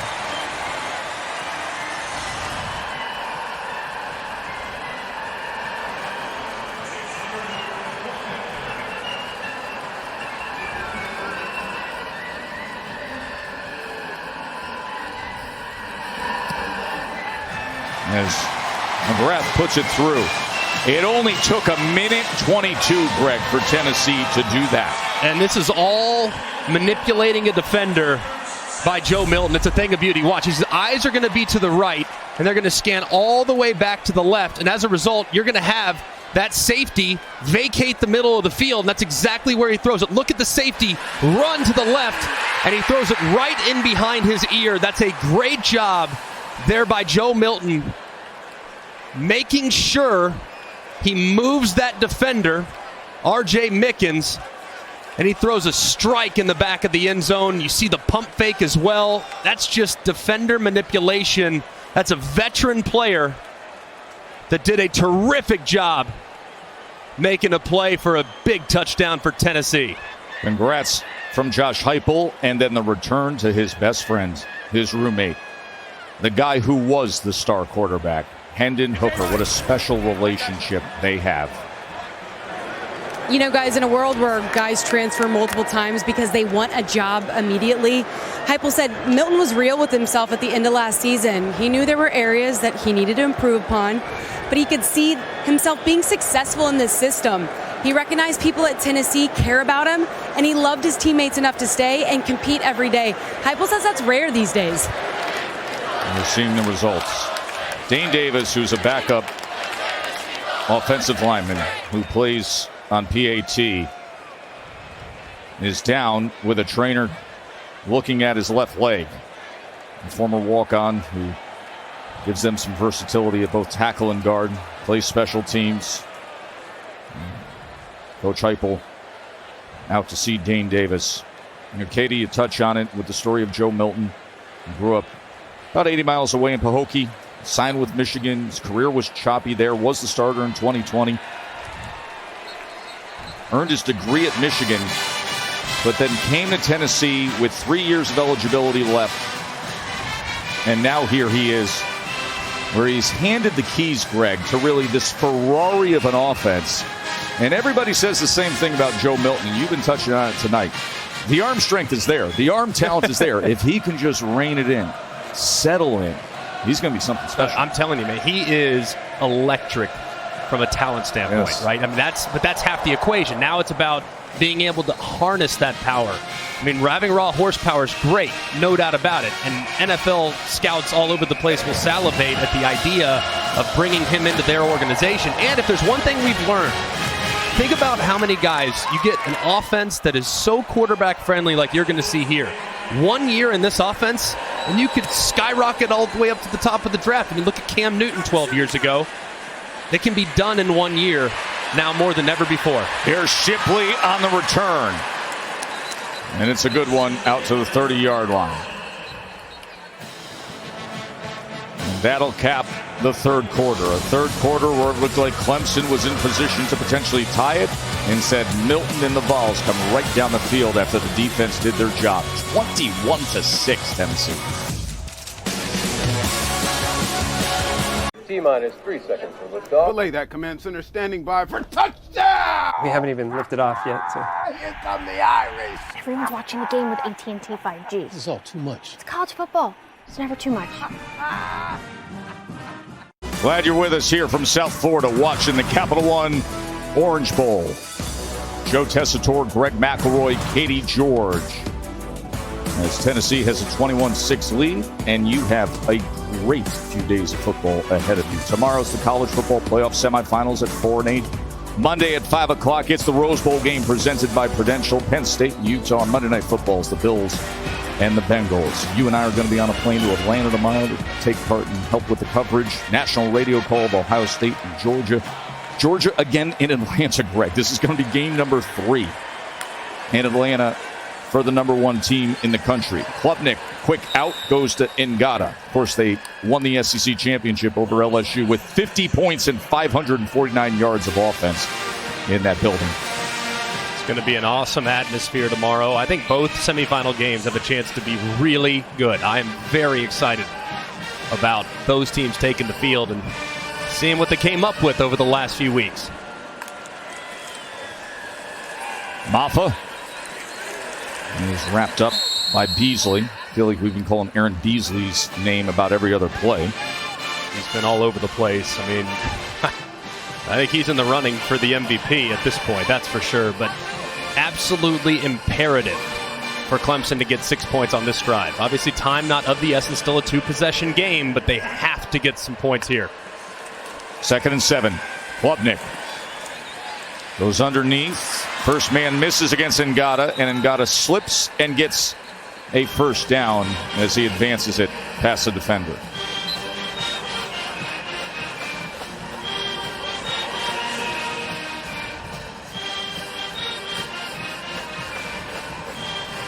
Klubnik's 23 of 37, 249 yards. He's been managing drives time and again that get deep into Tennessee territory. But then a couple of fourth downs, fake field goal, and then moments ago that are stopped, the missed field goals, and only 6 points on the board. Play action, and he's able to connect with Cole Turner, who's a good-looking freshman receiver.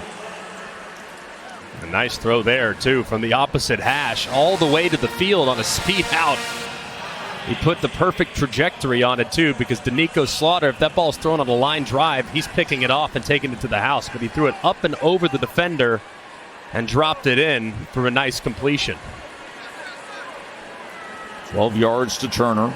Another first down for Clemson.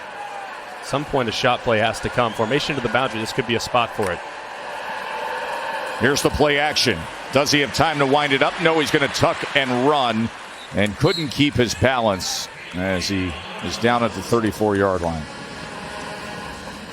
They tried to dial up that shot play there with a double move to Cole Turner on a little stutter go to the left. Plays in opponent's territory. Greg, the disparity, 46-12. 46-12, Clemson. Unbelievable. And yet 2 field goals to show for it.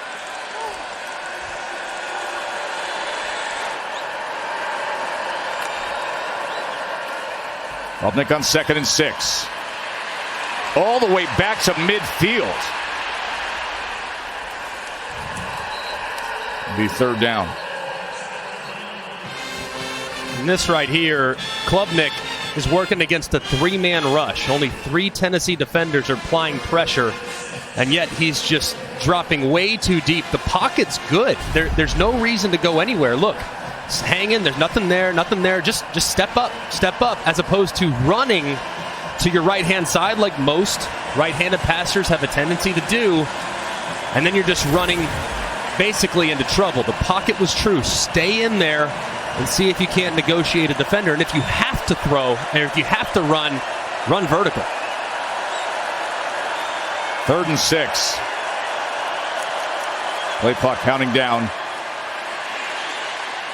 And as he checks down and goes to Brenningstool, turns the corner, lowers the shoulder, and with that effort will have the first down as he met up with Slaughter.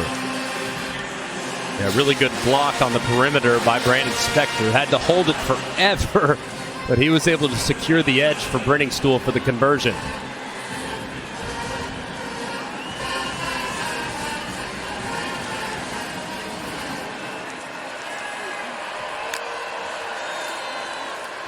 Shipley. He's able to get it just inside the 20-yard line. Under 12 minutes to play, trailing by 15.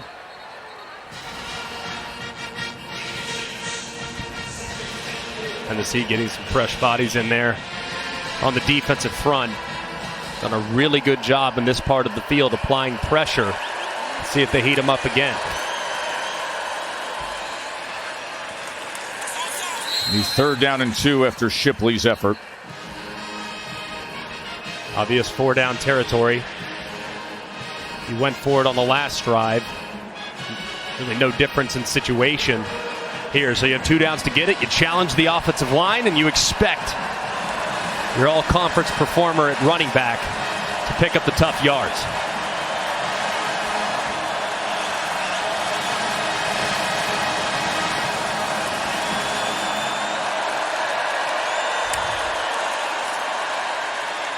Shipley gets it and more. 1st and goal, Clemson. And nearly an awkward exchange with Klubnik. But now they are knocking on the door, and they need to crash on through and close this gap of this Tennessee lead. Quick to the line. Shipley again. And he's inside the 5.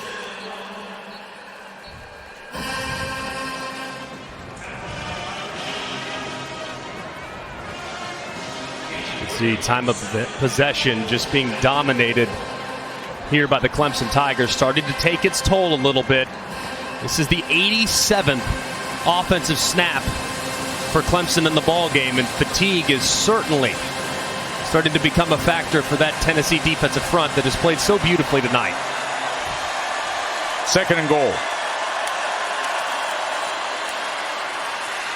Klubnik keeps it and has the touchdown.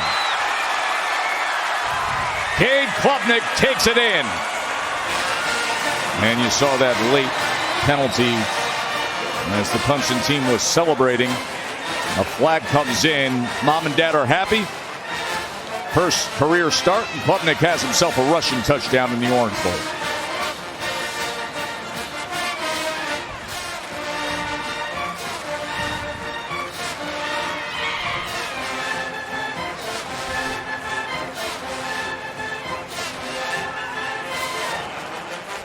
Going to be against Tennessee.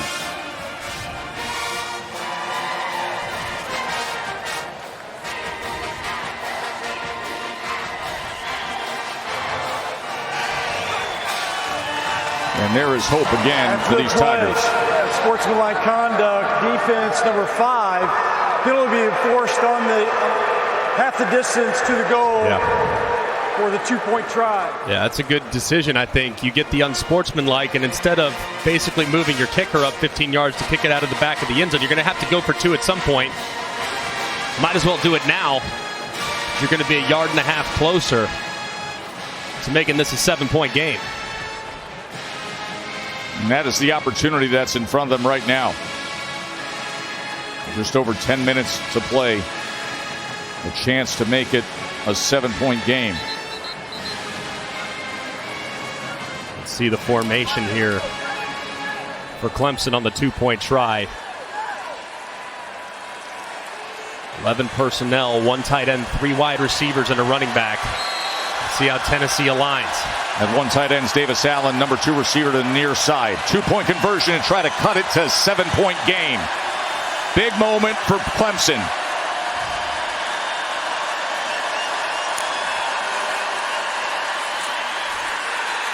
And he's in. Will Shipley takes it in for the 2-point conversion, and Clemson cuts it to 7.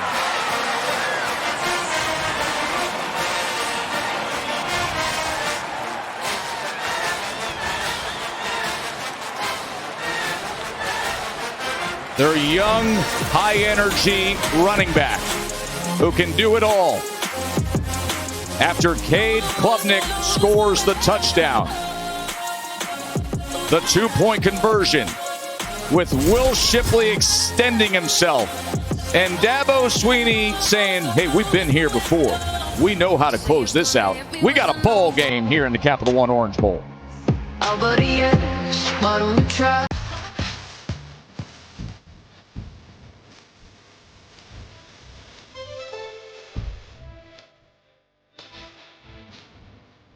Mornings made easy. That's totally Target. 12-play scoring drive for Clemson.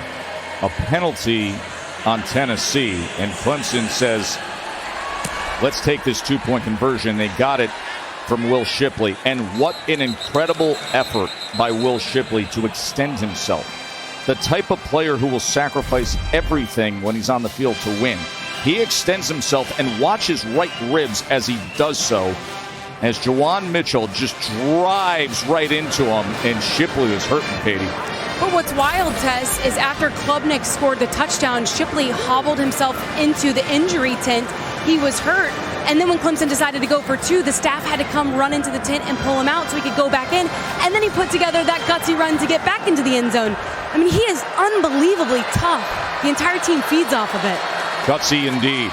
Ribs exposed over the goal line. Just bold strategy, Cotton. And with that, it's a 7-point game here in the fourth quarter. Jalen Wright takes it ahead. Z with the tackle. Tell you what, if Clemson doesn't figure out a way to stop this Tennessee run game, the last touchdown's not going to matter much, but they're really starting to come alive up front are the Volunteers. Right again, as he was able to find that seam on the left side, and it's a first down for the Vols. So much about what we've talked about in the open is that this Tennessee offense, all the love has gone to the wide receivers, but the dirty work and the run game is really what makes this offense go. This time Carter with the tackle. There's Wes Goodwin, his first year as a defensive coordinator, replaced Brent Venables, who of course became the head coach at Oklahoma. 10 years Venables was on that job at Clemson.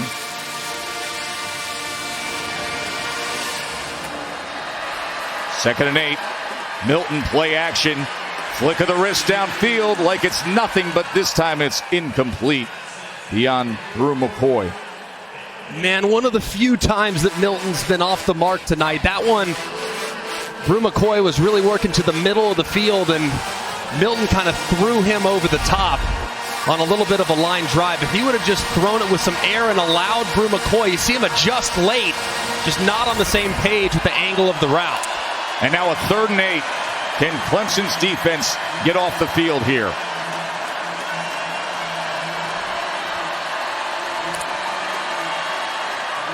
Keep an eye on Squirrel right here in the slot up top.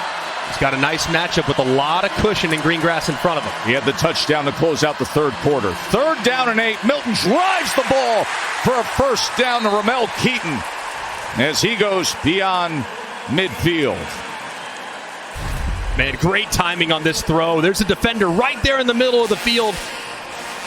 And because Milton throws it with great timing, there's no one there for Makuba to block it down.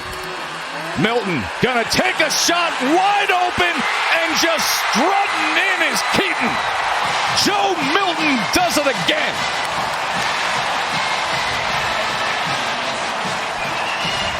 "46-yard touchdown to Ramel Keaton."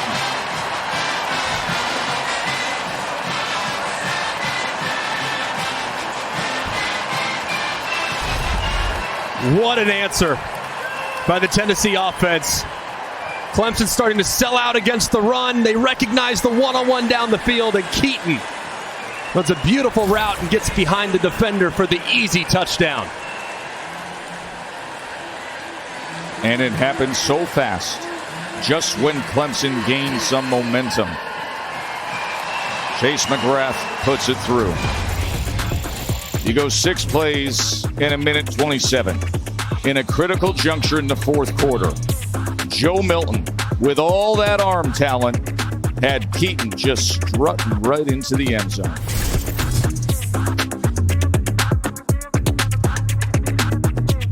Speak now or forever hold. Short. He's short. He makes the stop. That's too much. It's college football with AT&T 5G. It's never too much. The Capital One Orange Bowl is brought to you by Capital One. What's in your wallet? AT&T 5G. Too much college football is never too much. And Allstate, reminding you that football season is mayhem. Squirrel White had the touchdown. That was earlier in the second half. Joe Milton, he's got something to celebrate after that last strike. And this guy, is happy about that. Peyton Manning. Peyton said to me yesterday, he goes, Milton's got a legit arm. He said, big time arm. And Peyton is all smiles right now. He's got his family with him here in South Florida to enjoy the resurgence of his Vols. And Joe Milton, who will be the starting quarterback next year, even though they've got the young superstar, Nico Iamaleava, coming in, the 5-star early enrollee who's been practicing with the team. He comes in from California, but Milton is the man, and you are seeing a glimpse of what the future is for Tennessee here tonight in this Orange Bowl. He is awesome, man. I am so enjoying how he's playing right now. He's going to pop this up in a fair catch at about the 30-yard line. And we remind you, of course, you know what's coming your way tomorrow, but it continues Monday at 1 o'clock on ESPN. The Goodyear Cotton Bowl Classic is Tulane and USC, and then it's the Rose Bowl game presented by Prudential. Number 11, Penn State. Number 8, Utah. What are we in store for with Penn State and Utah, G-Mac? Oh, I'm so excited for it. One, I just love watching Utah. I think they're so physical and just so fun to watch. I love Cam Rising. He's just such a grinder, such a good player. And then, obviously, what are we going to get from Penn State? 10-2 this year, great year. 2 losses come to 2 teams in the playoff. Right. That's a pretty good resume. Klubnik, how does he respond? Trying to get it to Davis Allen, but just beyond that effort from the senior tight end.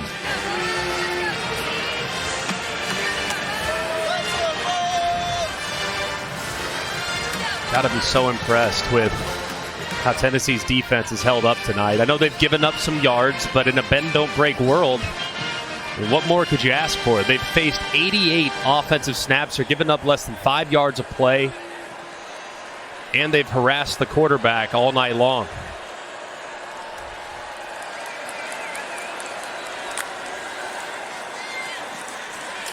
Klubnik pressured again.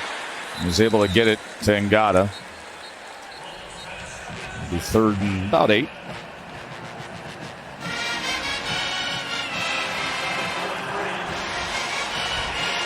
Ngata's been his top target tonight. 8 receptions for 84 yards.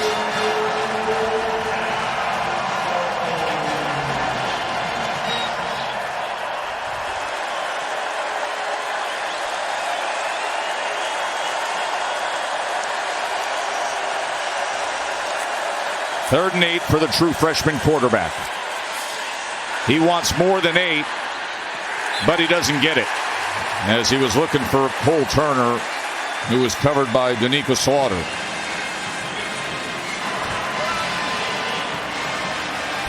Terrific job by Danica Slaughter. Beat initially, but look at him catch up. But instead of collisioning the wide receiver, he looks back and goes and tries to make a play on the football. The officials, you can have contact. There's nothing wrong with contact as long as the defender is trying to make a play on the ball. That's exactly what happened right there. Just perfect execution as Clemson's going to leave their offense on the field. From their own 33-yard line, a 4th down and 8 with just under 8 minutes to play. Watch pressure, empty look. Keep an eye on 24. Right here, he might overload the protection. 4th down and 8 from their own 33. Klubnik all the way back to his own 10. Throws it up for grabs, and it is intercepted by the Vols. That's Tamarian McDonald with the pickoff on a desperation 4th down as Byron Young was all over pressuring Cade Klubnik.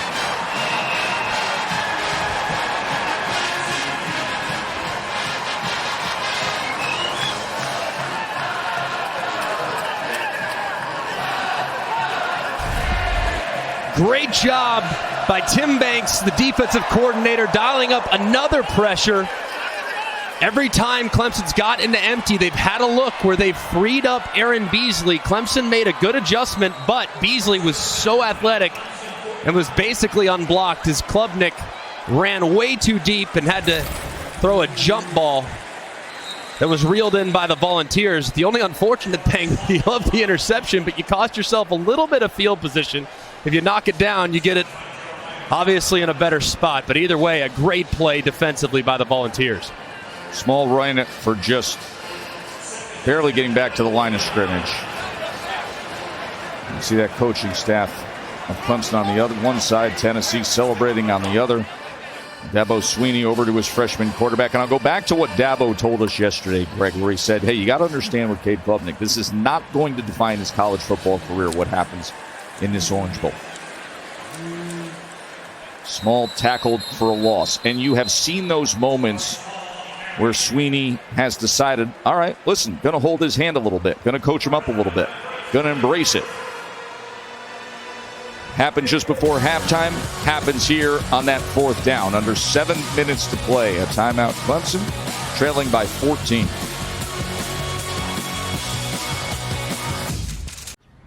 What do you think? Looks about 30 yards. Come on, let's do it. What? Do it! It's college football with AT&T 5G. It's never too much.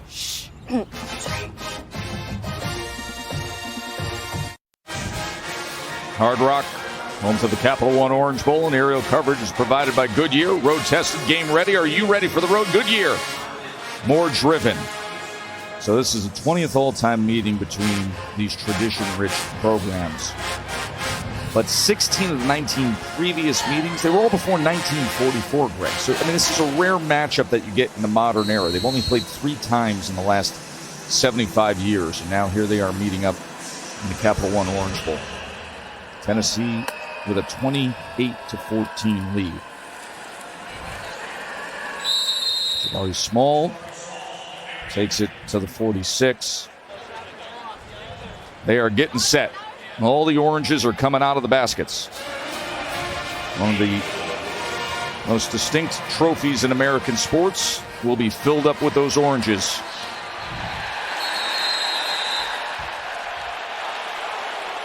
And a timeout was used by Clemson before that snap. They caught Clemson in a mass substitution, assuming that Tennessee was going to punt it. Clemson's entire defense starts running off the field, and then all of a sudden Tennessee tries to go hyperspeed and try to catch them with several guys on the field, and Dabo Swinney wisely called a timeout. Reminder, tomorrow's the college football playoff semifinals on ESPN. Number 2, Michigan. Number 3, TCU in the Verbo Fiesta Bowl. That's at 4 Eastern. And then at 8 o'clock, Chick-fil-A Peach Bowl. Number 1, Georgia. Number 4, Ohio State. Time for the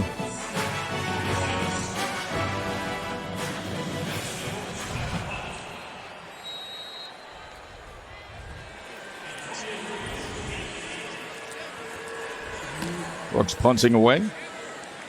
Williams fair catch inside the 10-yard line. AT&T countdown to the college football playoff national championship. As we get set tomorrow for Ohio State and Georgia from Atlanta, Greg. Look at that. Of course, Clemson, no stranger to the college football playoff since its inception back in 2014. And Ohio State there for the 5th time. Oklahoma, you see on the list, the only team in that bunch that has not won a playoff game. But either way, should be a fun one tomorrow, and maybe the Buckeyes can pull off some magic like they did 9 years ago. Yeah, they were the 4 seed then. had the wins over number 1 Bama, number 2 Oregon. Klubnik from his own end zone, as he should have had it to Ngata. Ngata dropped it.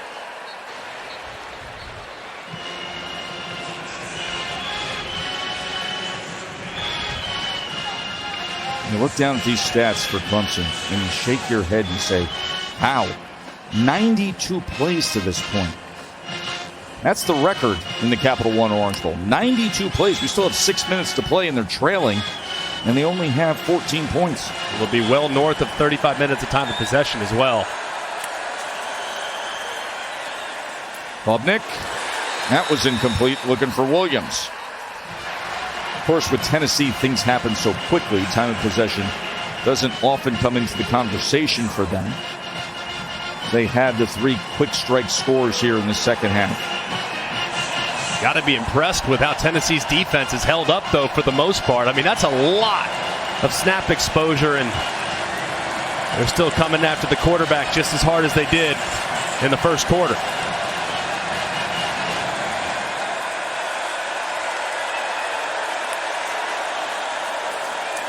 Third down, Klubnik again, extending the play from his own end zone, giving directions now downfield and incomplete.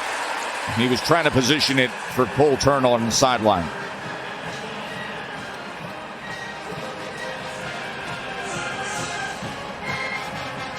Almost impossible to justify going for it here. I mean,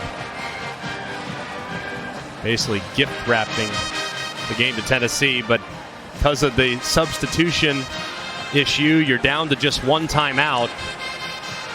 Tennessee can obviously put this thing away with a couple first downs, and probably only a first down or 2 away from field goal range to begin with when they receive this punt.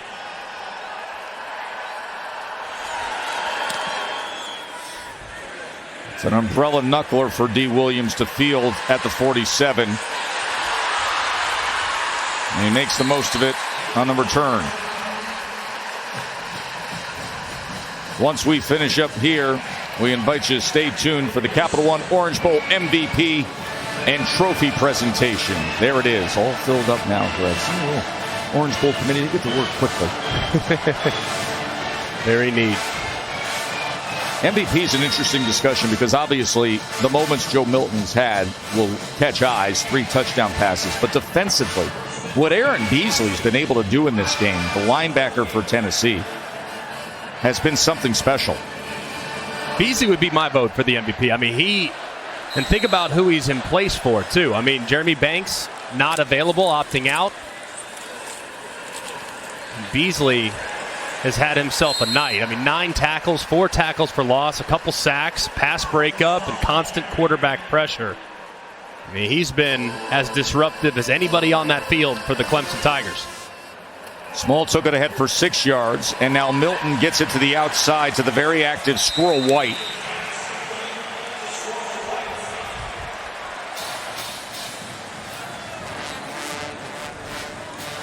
No Cedric Tillman, no Jalen Hyatt. Jimmy Callaway and Jimmy Holiday transferred out, so they were thinned out at receiver. But Squirrel White, Drew McCoy, and Joe Milton, and this offense, they've stayed the course with the system that they know how to play. And a veteran quarterback who you can see him just embracing this opportunity. We've also had some guys really step up at wide receiver. Ramel Keaton as well. Ramel Keaton has been huge, and Squirrel White, tons of volume, 10 targets, 9 catches, 108 yards, just that reliable piece there in the slot. So important to what they do in this offense. It's just been a clinic, really, from Tennessee offensively, with the efficiency that they've played with for most of the game. Here's the guy that set the foundation this year, Hendon Hooker, the SEC Offensive Player of the Year.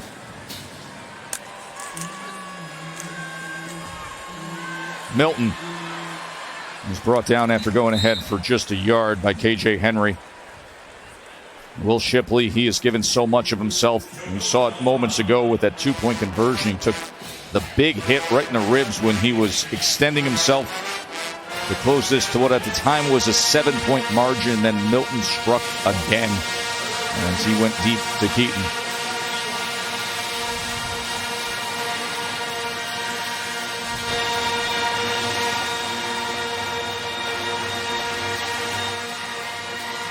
And obviously put the game on ice with a field goal, but you got to wonder, they try to go for the jugular here. 3rd and 9. Trying to extend and get to it was Milton, but he will be short as Jeremiah Trotter was able to make the tackle. There is Trotter, second-team All-American.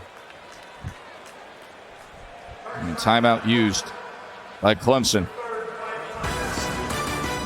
We'll take a short break. Tennessee looks to put this away.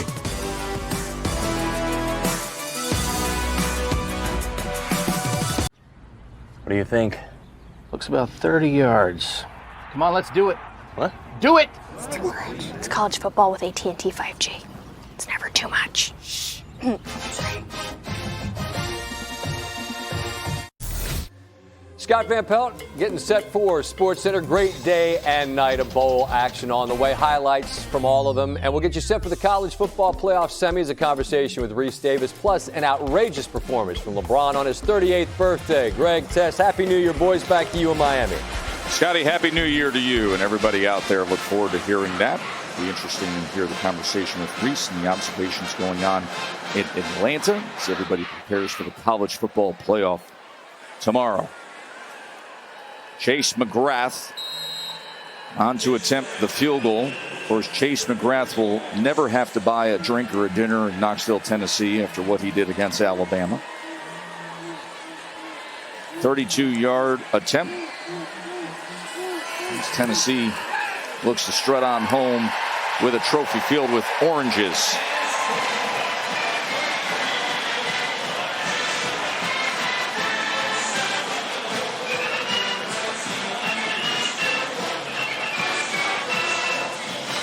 Reminder that after the game, stay tuned for the Ram Trucks post-game on ESPN.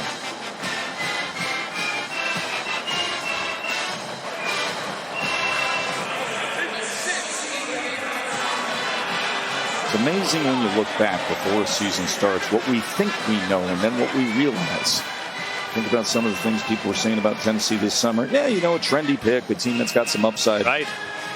How about a team that beats Alabama, that rises up to the #1 team in the country, and that goes on to do this in an Orange Bowl against the ACC champs? It's been an amazing year. I mean, it really has. And I remember in the offseason, we kind of pointed to them at media day saying, hey, you know what? They kind of feel a little bit like Ole Miss in 2021. Like, if they could just improve a little bit on defense, look out, Tennessee could be a major problem. Well, they did that. And now they're just a couple minutes away from an Orange Bowl championship in their first 11-win season in 2 decades. Of course, Josh Heupel, year number 2 at Tennessee. So you think about Josh Heupel and you think about this place. How about going back to the BCS National Championship, the 2001 Orange Bowl, and when he was the star quarterback for Oklahoma, leading the Sooners to the national championship with that win against Florida State. Yeah, I remember it vividly. Probably the first national championship where I can almost remember just about every play. And what a player he was, and obviously the system that he's brought to Knoxville has just been so much fun to cover and watch, and it just feels like they're just getting started with all the great things that are coming their way. Cade Klubnik's going to have a bright future ahead of him. Now, this was quite the challenge tonight. Tim Banks and his defense, they've been bringing it after him. Yeah, they have, and you got to give a ton of credit to the defense for the Tennessee Volunteers. A couple weeks back against South Carolina, just a painfully bad performance, and they were really hurt by the perception of the defense because they had done such a great job to change the narrative and to show so much growth on that side of the ball this year. And they really have. They've grown by leaps and bounds, and they had one bad day. It just didn't go their way, and They ran into a buzzsaw, but my goodness, look at the response in the last 2 games. Play as well as they did against Vanderbilt, and anyone that says, well, that's Vanderbilt. No, Vandy's got a great run game. They're difficult to prepare for. And then to do it again after a long layoff in a bowl game like this, just incredibly impressive for Tim Banks and his whole defense. Klubnik on 3rd down. And that was broken up. The flag is down as Drew Sweeney was the intended target.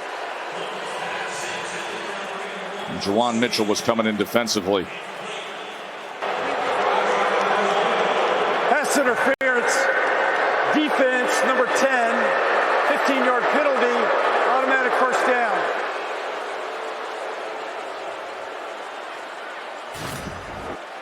Let's take a peek at it. Yeah, as you can see, it does look like Juwan Mitchell, as he was trying to break it up, arrived just a little bit early.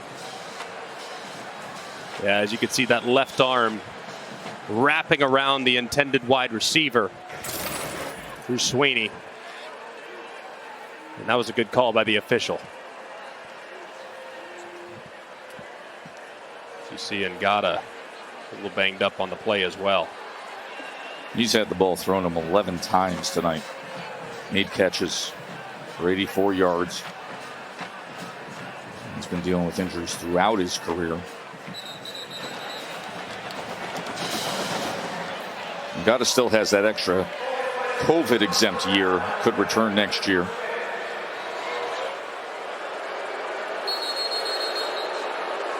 Cade Klubnik, of course, will have a very different spring and summer ahead of him, knowing he's the man.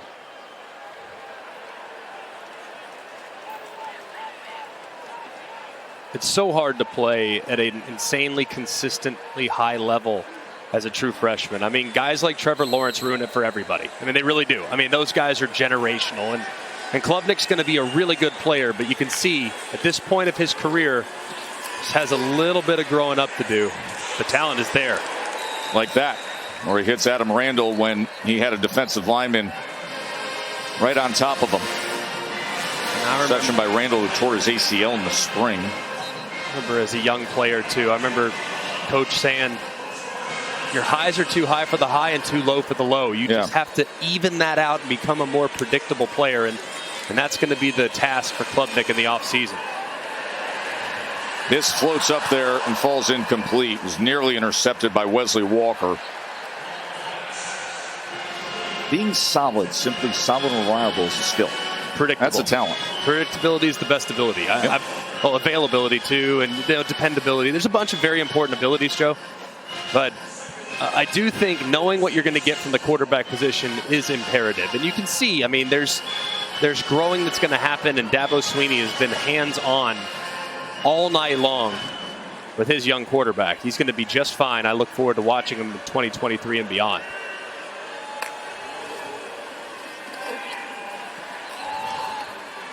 Good job finding that pocket between the corner and the safety as he hits Davis Allen.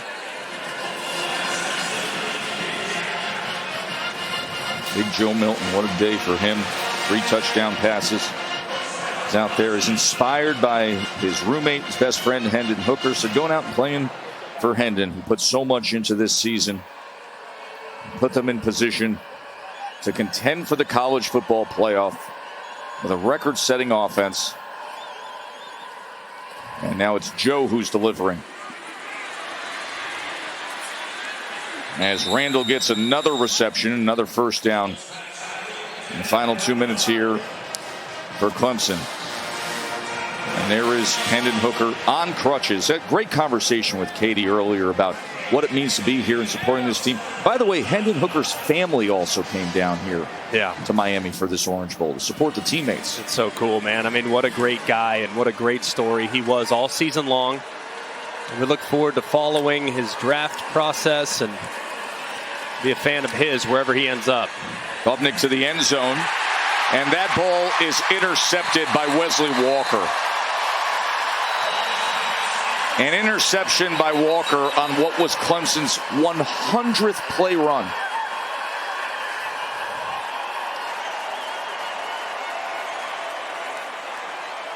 And that'll put this game away.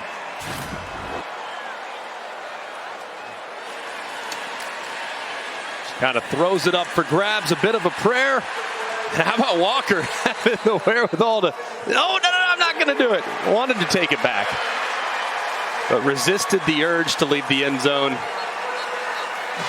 And now when his offense is on the field, won't have to take a knee at the 1 yard line. So good decision there from the defender.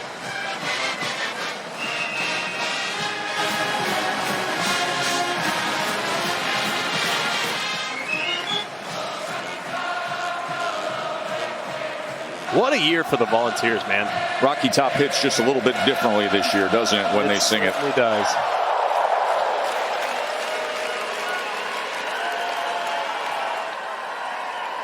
It's great to have Tennessee back, man. Their fans are rabid. It's a wonderful place to go to a game. And they're going to be heading into 2023 with some massive expectations built on the foundation of what this 2022 team accomplished.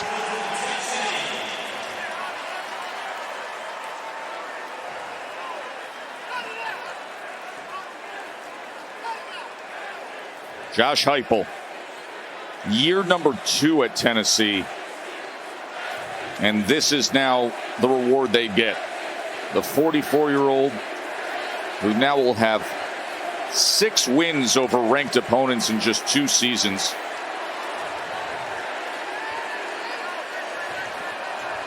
And a New Year's 6 victory here. And really, when you look at this matchup, this Capital One Orange Bowl, Greg, and you eliminate the national title games and the CFP games that have been played in this game, the highest ranked Orange Bowl matchup in 20 years, number 6 versus number 7. And you're going to have a 31-14 victory. Yeah, it was dominant.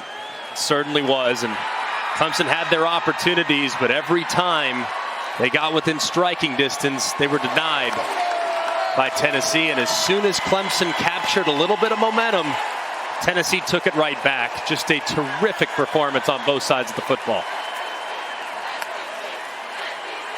Best formation football there is. And that feeling for Josh Heupel. The Tennessee Volunteers are the champions of the Capital One Orange Bowl. And Joe Milton has got to feel great.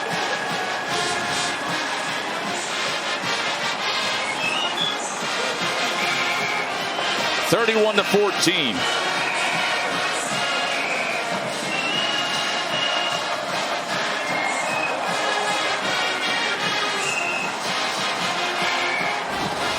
As we welcome you to the Ram Trucks